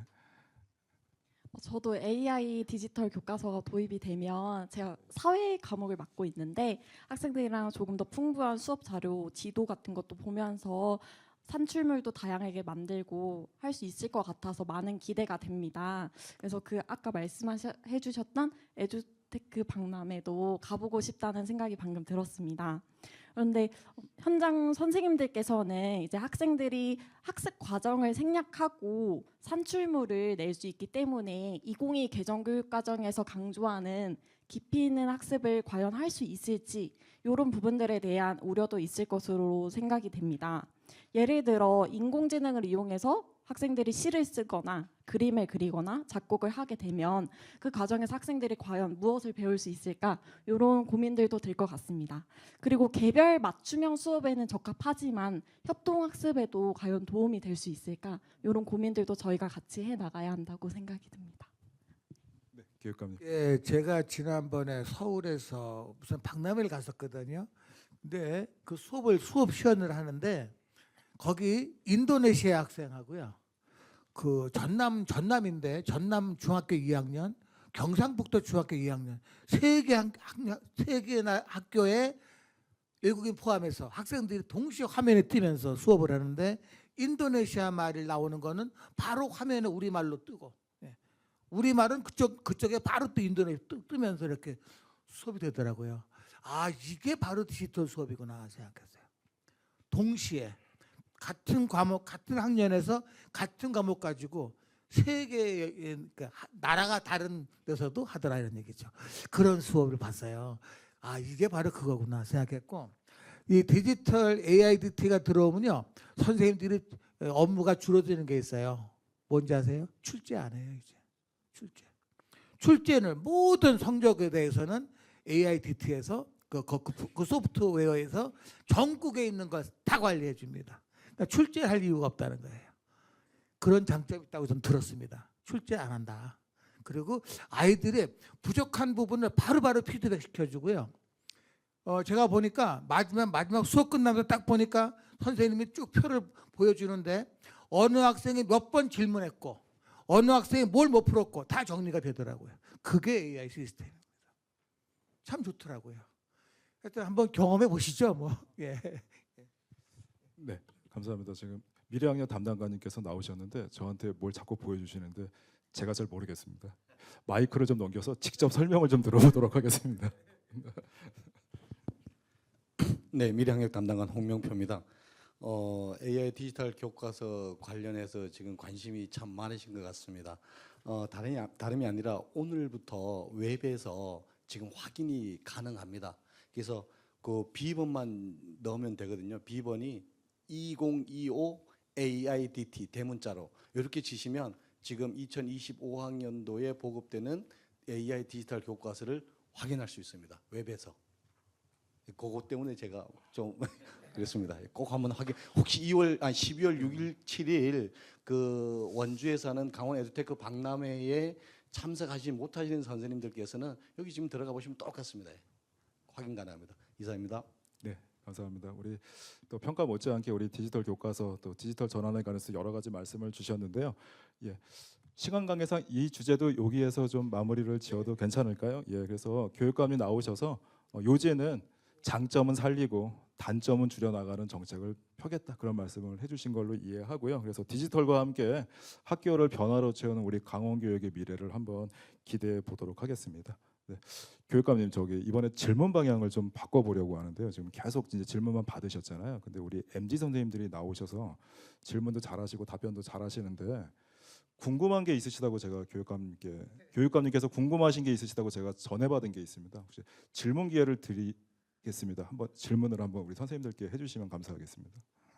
사실 제가 이제 딸은 81년생이고 아들은 딸이 80년생, 아들이 81년생이에요. 연년생이거든요.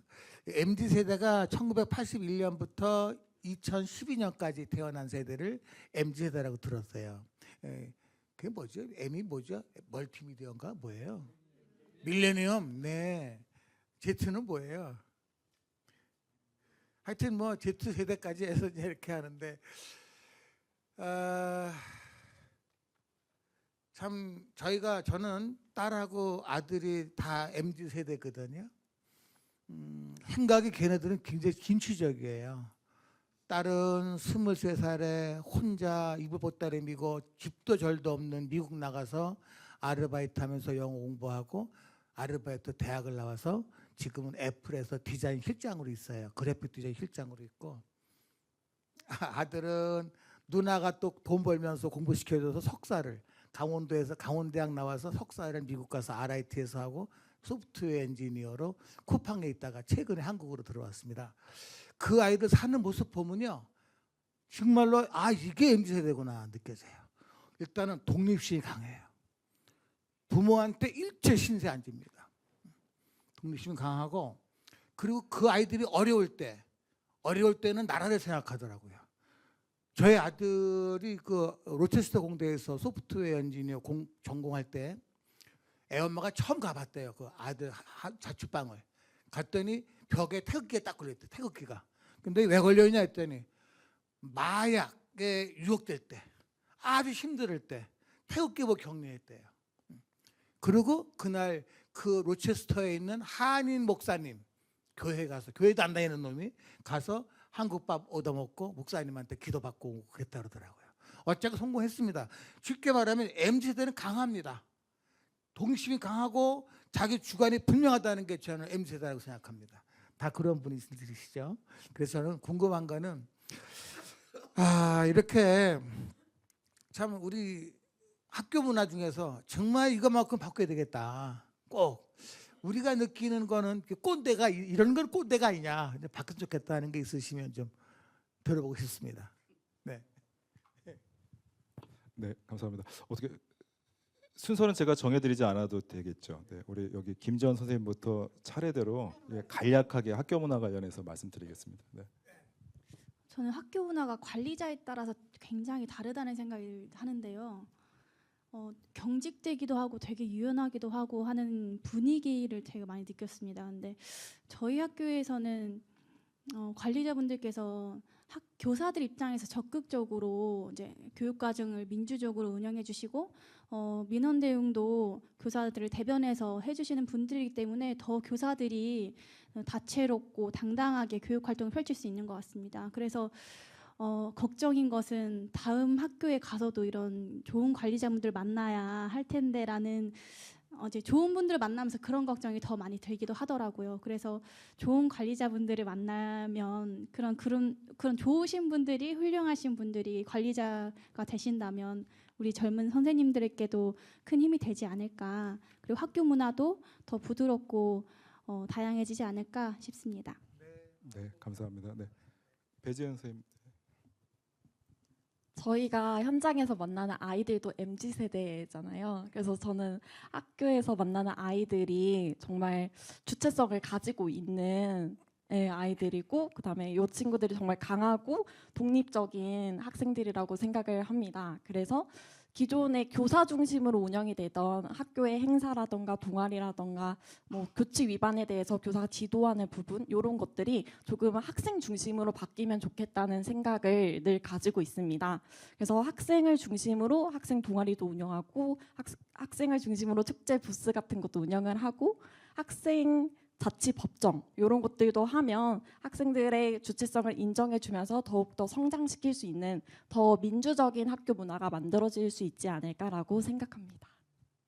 네, 마지막으로 최권 선생님. 네. 네, 이런 이제 교육감님께서 학교 문화가 바뀌어야 될 부분이 뭔지 저희들한테 물어보셨는데, 이렇게 물어봐 주시는 문화가 됐기 때문에 저희는 사실 이미 많이 바뀐 좋은 환경에서 지내고 있다고 저는 생각을 합니다. 이제 저는 연구회 선생님들이랑 이제 많은 학급 이야기를 나누는데요. 이제 학교 문화를 조금 더 축소시켜서 얘기하면 학급 문화라고도 얘기할 수 있을 것 같은데, 이제 AIDT에 대해서도 방금 전에 많은 이야기를 했는데, 저는 이제 방과 후에 저희 학교 모습을 이렇게 쭉 보면 이제 뭐 학원을 간 아이들도 있지만 학교에 남아서 그 이제 스마트폰을 가로로 이렇게 놓고 이렇게 많이 만지작거리는 아이들이 많이 보여요. 그래서 물론 이 스마트폰을 잘 활용하면 너무나 가치 있지만 때로는 이 스마트폰에 너무 과하게 몰입이 돼서 조금 여러 문제가 있지 않나라는 생각도 들어서 스마트폰을 어떤 절제하는 문화, 그리고 특별히 더 나아가서 게임을 절제하는 문화를 어떻게 이제 만들 수 있을까에 대해서 저와 또 연구회 같은 선생님들이랑 이렇게 고민을 나누기도 하거든요. 근데 이 부분이 각계 선생님마다 물론 생각이 다 다르실 것 같아요. 그거를 그냥 보고 지나가기도 하고 이거에 대해서 또 지도를 하기도 하고 그런 각계 선생님들이 각계 전투를 하고 계시는데, 이런 부분에 대해서 혹시 도교육청 차원에서 좀 스마트폰 게임을 절제할 수 있는 어떤 문화에 대해서 이런 뭔가 고민을 좀 해보면 어떨까라는 생각을 해봤습니다. 이상입니다. 네, 감사합니다. 저 건의사항만 듣고 넘어가려고 했었는데 그래도 교육감님께서 짧게라도 정리를 해주시고 넘어가시는 게 좋을 것 같습니다. 네, 말씀 부탁드리겠습니다. 네. 이 아까 이제 다른 학교에 가도 이런 교장선생 만날까, 그죠? 다른 학교 가셔도 이런 교장선생 만날까? 사실은요. 2월달 되면은 또 많은 학부모들이, 특히 젊은 엄마들이 변비가 걸린대요. 제가 들은 바로는. 왜 그러냐고 여쭤봤더니 대부분 이제 초등학교 가면 그 학교 선생님들 성향을 다 알거든요. 부모님이 다 알아요. 어떤 분들인지. 우리 애가 저 선생님이 담임 관리면 안 된다는 생각을 가지고 있는 거예요. 그래서 2월달에 그냥 지금 변비에 걸리는데 3월 2일날 담임 딱 발표가 되면 그 순간 안도하는 학부모도 계시고, 어떤 학부모는 아유 우리 애 전학시킬까 하는 분도 계시대요. 이게 선생님들 똑같아요. 선생님들도 마찬가지예요. 우리 학교에 어느 교장선생님 오실까, 그죠? 똑같은 입장이거든요. 하여튼 아이들한테 사랑을 최대한 베풀고 차별하지 않고 관심 가져준 선생님, 그 좋은 선생님이잖아요. 하여튼 그래서 저는 제가 지금 지난주까지 초등학교 125개 학교를 다녔습니다. 학교 현장을 가서 조리종사원도 만나고 보건교사도 만나고 다양하게 만나고 있습니다. 그분들 또 지역사회도 만나고, 지난번에 그 강릉의 옥계 초등학교를 갔더니 옥계 면장님, 옥계 번영회장님, 옥계 초등학교 총동문 회장님, 옥계 초등학교 운영위원장님, 옥계 초등학교 어머니 회장님, 그리고 또 누가 나왔더라? 한 분 더 나왔는데 6분이 나오셨어요. 한라 시멘트 상무님 6분이 나오셨어요. 저 처음에 그런 걸 학교가 방문했을 때. 그래서 그분들하고 얘기를 하는데 교장 선생님이 오신 지 2년밖에 안 됐는데 가려고 한다는 거예요. 붙잡아 달래요. 여기 붙잡아 달래요. 그러면서 저한테 하시는 말씀이 교장 선생님이 어떤 분에 따라서 학교가 달라진다는 거예요. 그분들 말씀 똑같아요. 살아있던 운동부가 없어지질 않나. 살아있던 밴드부가 없어지질 않나. 그래서 그 지역사회에서도 교장 선생님에 대한 관심이 많아요. 사실은. 저는 어쨌건 이 지역사회와 함께하는, 또 선생님과 함께하는 교장 선생님 필요하다. 앞으로 말씀드릴 거고요. 핸드폰 문제 있죠. 제가 지난 여름방학 때 강원 외고를 갔어요. 아이들 방학 중인데 열심히 공부하고 있었습니다. 그 학교 아이들은 추석 때, 연휴 때도 한 번 집에 안 갔어요. 연휴 때 극 길었는데 공부했거든요. 들려갔더니 교실을 쭉 순회하는데 3층 갔는데 한 교실에 007 가방이 15개가 있는 거예요. 저게 뭡니까 그랬더니 학생 자치회의에서 결정을 했대요. 핸드폰 놓기, 놔두기. 그러니까 한 달에 한 번 집에 간대요. 한 달에 한 번. 금요일에 갈 때 일하러 온대요. 금요일에 갈 때 핸드폰 꺼내고, 일요일에 갔다 집에 갔다 와서 다 거기다 놔놓는 거예요. 그러니까 한 달 내내 핸드폰을 안 가지고 있는 거예요. 아이들이. 자치회에서 결정한 거랍니다. 그래가지고 꼭 집에 꼭 전화할 일 있으면 와서 선생님한테 신고하고 핸드폰 꺼내 전화 드리고 다시 놓고 나간대요. 그리고 삼척에 북평고등학교를 갔었어요. 야간 자기주도 학습 격려하러. 한 8시 반쯤 들어갔는데 그 스터디 카페 들어가는 입구에 찬장이 있는데 핸드폰이 쫙 놓여 있어요. 이게 뭡니까 그랬더니 학생자치회에서 야간 자기주도 학습할 때만큼은 핸드폰 만지지 말자고 의결을 했대요. 그래서 놔두고 들어가는 거예요.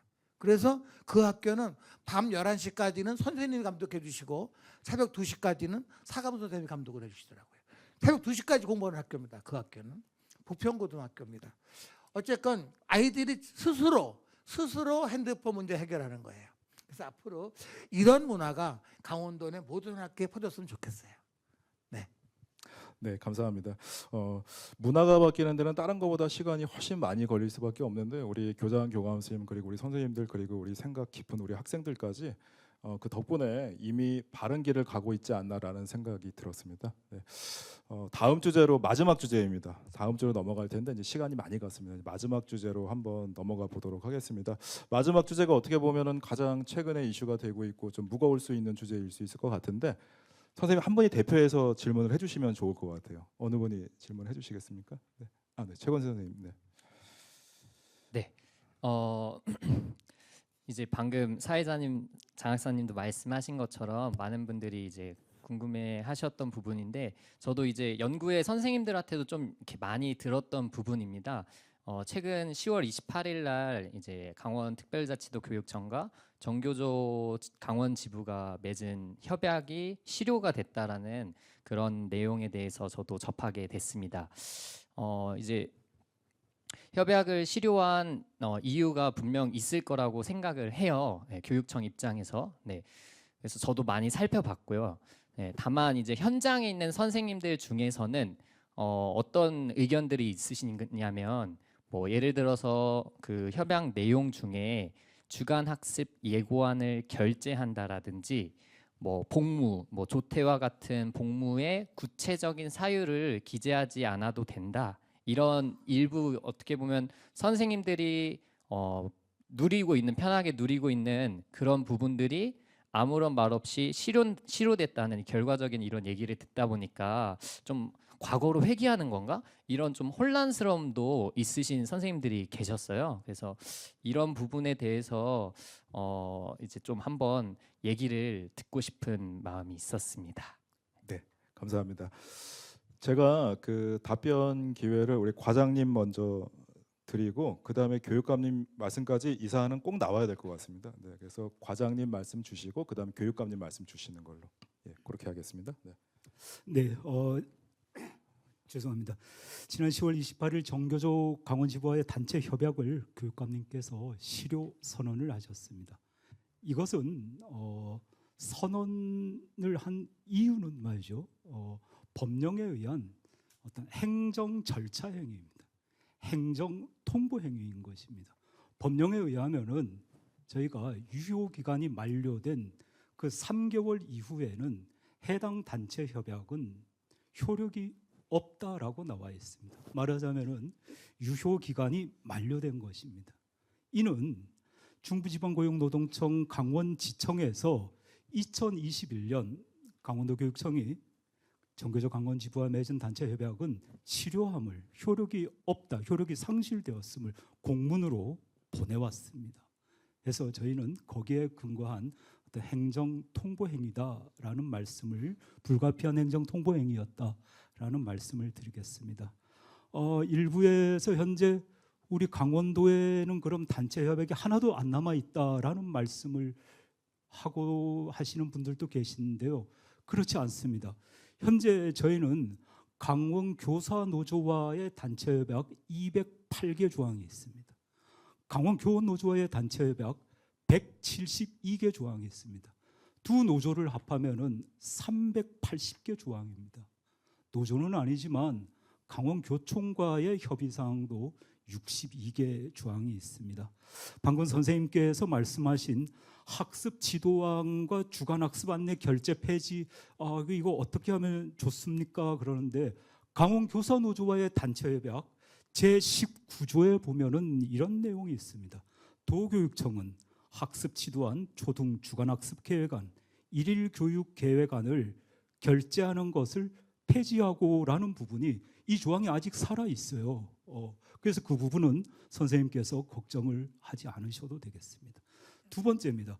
조퇴 결제 시 구두 보고 금지, 이거 없어지면 선생님들께서 당장에 매일 교장 선생님 찾아가서 구두 보고 해야 되지 않느냐라는 말씀을 하실 수가 있는데요. 강원 교원 노조와의 단체 협약 제24조 제7항에 다음과 같은 말씀이 있습니다. 도교육청은 각급 학교에서 교사가 정상 절차대로 휴가를 신청하는 경우에는 출발이나 도착 시에 구두나 대면 보고를 요구하지 않는다라는 조항이 살아 있습니다. 380개의 노동조합 조항이 살아 있고요. 대부분의 정교조의 조항들은 그대로 남아 있다고 보시면 되겠습니다. 다만 어떤 교육감님이나 교육장님께서 졸업식 때 표창하는 것을 차별 교육이다. 더 나아가서 어떤 교사의 사회 경제적 지위를 침해한다. 이러한 조항들만이 강원교사노조나 강원교원노조의 단체 협약에 현재 없을 뿐입니다. 또한 많은 선생님들께서 또 저희한테 묻고 있습니다. 그러면은 선생님들의 어떤 교육활동 보호 부분은 어떻게 되겠느냐? 교육활동 보호는 저희가 법령에 의해서 확실하게 선생님들의 편에 서고 있습니다. 또한 강원교사노조의 단체 협약 제21조에서 제21조 제1에서 제5항까지가 교사의 교육권 보호에 관한 조항입니다. 또한 강원교원노조 단체협약 제9장의 제21조는 교권 보호입니다. 제가 개인적으로 보기에는 강원교원노조의 제9장의 교권 보호 부분이 새 교원 단체 중에서 가장 상세하게 교육활동 보호에 대해서 규정하고 있습니다. 그래서 저희가 어떤 교원 단체와의 단체 협약 부분 때문에 당장에 이런 부분이 피해가 간다, 이런 부분은 사실은 저희가 사업부서에서도 조금 반성하고 있는 부분인데요. 저희가 어떤 그 실효 선언 이후에 현장에서의 선생님들께서 이러한 부분은 이러한 조항을 좀 참고하십시오, 이런 홍보 활동을 저희가 조금 많이 못했습니다. 그러한 부분을 저희가 조금 더 안내를 하도록 하겠고요. 저희의 어떤 궁극적인 목적은 정교조와의 단체 협약 파기가 아닙니다. 저희가 파기를 하려고 했으면은 정교조가 현재 저희가 1년에 약 3천여만 원이 드는 그 사무실 임대료라든가 아니면은 전임 그 정교조 노조 전임자 5명에 대한 그 허가 부분도 저희가 파기를 했을 겁니다. 그 두 부분은 그대로 있습니다. 그래서 저희가 앞으로 하여튼 정교조와도 저희가 그 대화를 성실하게 할 것입니다. 성실하게 해서 법령과 어떤 상식에 맞는 단체 협약을 재갱신하도록 하겠습니다. 오늘 와주신 교장병원 선생님들 그리고 선생님들께서 우리 교육청을 좀 믿고 봐주시고요. 당분간은 강원교사노조, 강원교원노조와의 단체 협약 380조항이 있습니다. 그 부분을 한번 살펴봐 주시면 고맙겠습니다. 이상입니다. 네, 감사합니다. 교육감님, 보충 부탁드립니다. 마무리하면서 정리 말씀을 드리면 저희가 2021년 7월 14일 날 전교조와 단협을 했습니다. 그것이 유효 기간이 1년입니다. 그럼 언제까지냐? 2022년 7월 14일까지입니다. 그런데 제가 2022년 7월 1일 날 교육감 취임을 했습니다. 취임을 하다 보니 이런저런 행사를 하다 보니까 원래 1년 이내에 다시 그 재협상 요구를 해야 되는데 그 시기를 놓쳤습니다. 제가. 그러니까 한 14일 동안 그걸 해야 되는데 그 안에 놓쳐서 결국은 그걸 놓치면 자동적으로 1년 연장입니다. 협약 내용이. 그래서 2023년 7월 14일까지 그것이 효력이 있었습니다. 그리고 아까 말씀하신 것처럼 3개월이 지난 2023년 10월 14일까지 3개월이 지나면 이게 이제 무효가 되는 겁니다. 그렇지만 저희는 무효가 되는 걸 알면서도 지난 10월 달까지 1년을 계속 협상을 노력해 왔습니다. 노력해 왔는데 우리 거 3가지, 전교조 거 24가지, 27가지는 현재 협상이 완료됐고 앞으로도 계속 협상하는 단계입니다. 단계인데 협상의 단계이지만 10여 차례 노력을 했지만 결과가 뭐 녹록치는 않습니다. 아시다시피. 그래서 저희가 부득불 지난 1년 지난 후에 지난 10월 28일 날 실효 선언을 법적 근거를 가지고 했던 겁니다. 그거에 대해서는 그래서 만약에 그게 법적으로 잘못됐다면 아마 지금 전교조에서도 뭐 고소 고발했을 거예요. 못하잖아요. 법적으로 문제가 없기 때문에 그런 겁니다. 어쨌건 앞으로도 건강한 교직 사회를 위해서 전교조든 교사 노조든 교원 노조든 교총이든 계속 저는 단체 협약을 해 나갈 것입니다. 아까 지금 말씀 중에서 주간학습 예고안, 학습 지도안 이런 거 다 교사 노조하고 있으니까 염려하셔도 안 해도 됩니다. 그리고 이제 근태 문제의 구두 결제 말씀을 드렸는데 제가 사실은 재작년에 교육감 취임해가지고 어느 자석에서 낭만조퇴라는 말을 썼다가 혼났어요. 제가 아주 혼났습니다. 근데 그 낭만조퇴가 제 말로 한 게 아니라 제가 들은 얘기거든요. 선생님들이 그렇게 말씀하셨어요. 저한테. 교육감님 우리 그런 게 있습니다라고. 좀 그래서 한번 얘기했던 거거든요.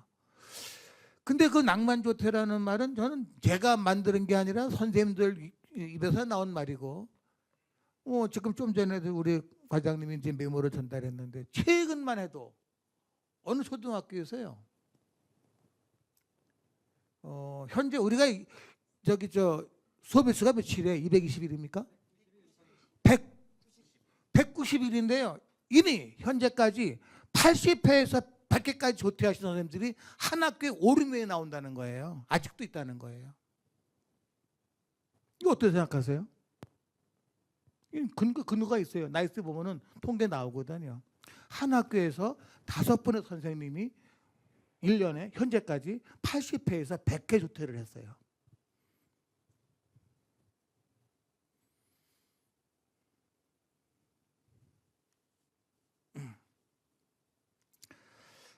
저는 그 중국 고서의 사서오경 중에 제가 저번에 교감 선생님 연찬에서 그 말씀 드렸어요.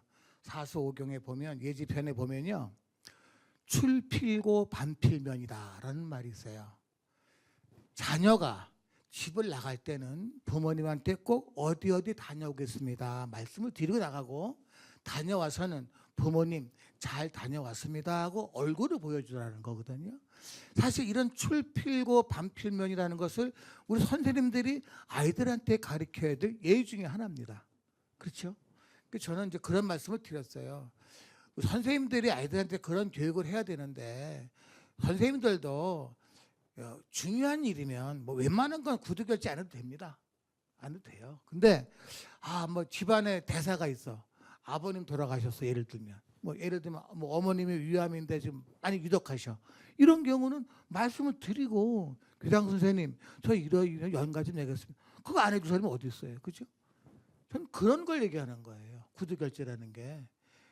그래도 교장 선생님이 우리 선생님이 왜 연가를 내는지 왜 병가를 낼 때 여자 선생님 같은 경우 프라이버시가 있다면 말씀 안 해도 괜찮아요. 그거는 지켜드려야죠.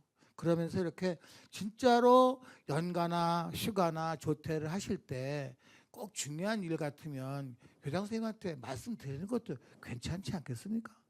저는 그렇게 생각해요. 그래서 저는 그 구두 결제라는 것을 꼭 강요하진 않겠습니다. 강제하진 않지만 이제 우리가 조직 문화에서 건강한 조직 관계를 유지하려면 그런 것도 필요하지 않을까 생각하고 조금 전에 말씀드렸던 어느 한 학교 이런 학교 많지는 않겠죠.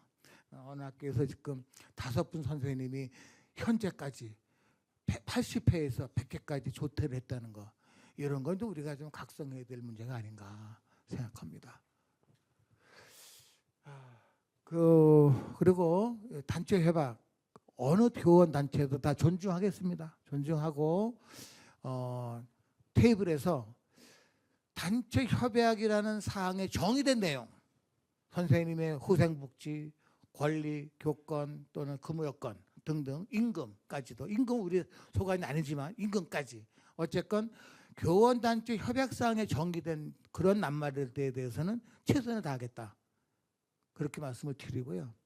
그리고 선생님들 뭐 하시는 어떤 교원단체에서는 모든 게 선생님의 권익과 후생복지와 관련이 안 된 게 없다라고 말씀하시거든요. 사실은. 그렇게 말씀하세요. 뭐 그 말씀도 일리가 있는 얘기예요. 뭐 지도안 쓰지 마라. 뭐 권익에도 들어가는 거, 복지에 들어가는 겁니다. 그렇죠? 하여튼 어쨌건 그렇지만 큰 틀에서 봤을 때 교육에 대해서 우리 아이들의 평가라든가 칭찬이라든가 피드백이라든가 이런 부분들 교육 활동에 대해서만큼은 저는 우리가 어떤 철학을 가지고 하겠다 이런 말씀을 드립니다. 네. 네, 감사합니다, 교육감님. 요약하면 일방적 파기는 아니다. 그리고 여전히 선생님들의 권익은 보호되고 있다. 그리고 더 노력할 것이다. 이렇게 정리될 수 있을 것 같습니다. 일단 오늘 예정되었던 토의는 모두 마쳤는데요. 예, 다음은 원래 방청석에 질문 기회를 드려야 되는데 지금 시간이 많이 갔습니다. 할까요, 교육감님? 네, 네. 많이 갔지만 해야 될 것 같습니다. 네, 그래서 꼭 해야 되겠다 하시는 분은 손 들어주시면 마이크를 드리도록 하겠습니다. 네, 네, 네, 우리 대표님. 마이크를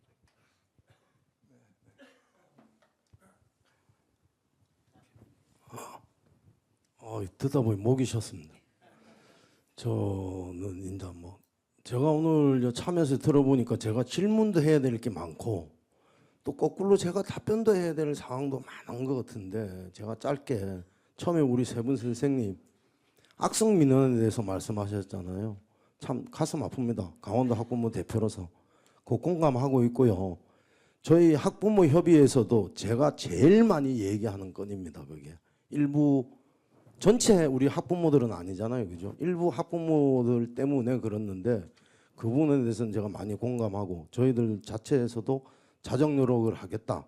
그러고 기회가 된다면은 같이 공동 테이블에 앉아서 거기에 대한 해결 방안책을 의논하는 것도 저는 한번 권해드리고 싶습니다. 그래서 그 부분은 학부모 대표로서 제가 죄송하다는 말씀을 드리고 저희 학부모 스스로도 많이 반성하고 자정 노력하도록 하겠습니다. 그 말씀 꼭 드리고 싶습니다. 고맙습니다.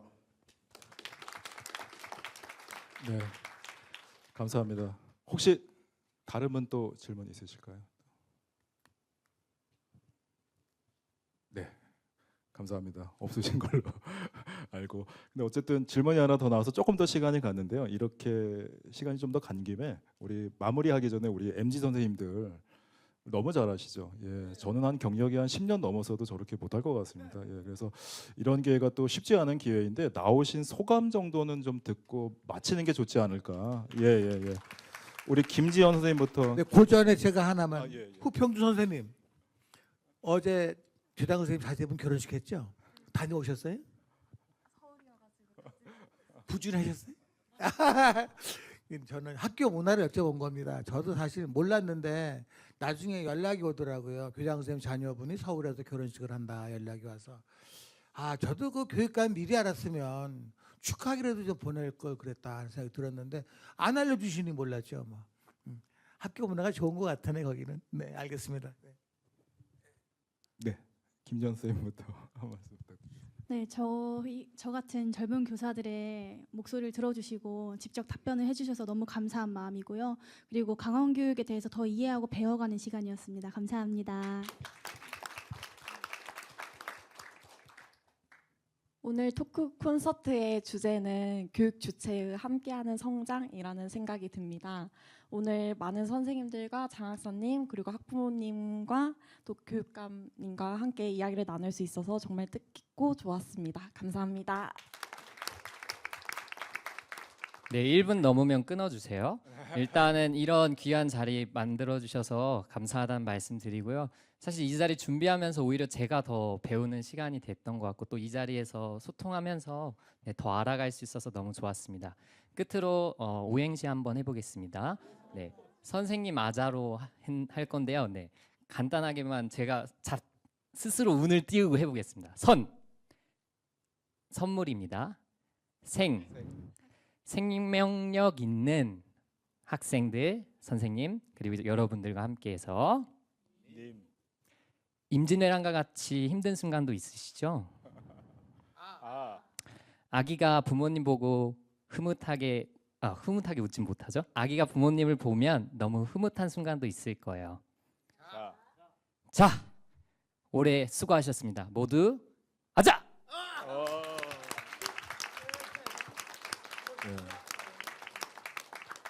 네. 5년 차가 아니라 15년, 20년 차가 되시면 어떤 모습이실지 너무 궁금해집니다.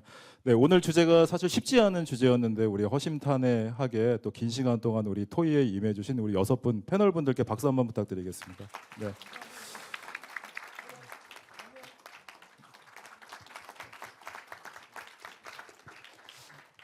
네, 오늘 이 시간이 우리 학생 성장이라는 하나의 목표를 가지고 우리 교육 공동체가 매진하는 데 도움이 되는 시간이 되었기를 바라면서 오늘 토크 콘서트를 모두 마치도록 하겠습니다. 우리 끝까지 자리를 지켜주신 모든 분들께 다시 한번 감사 인사를 드리겠습니다. 감사합니다. 네.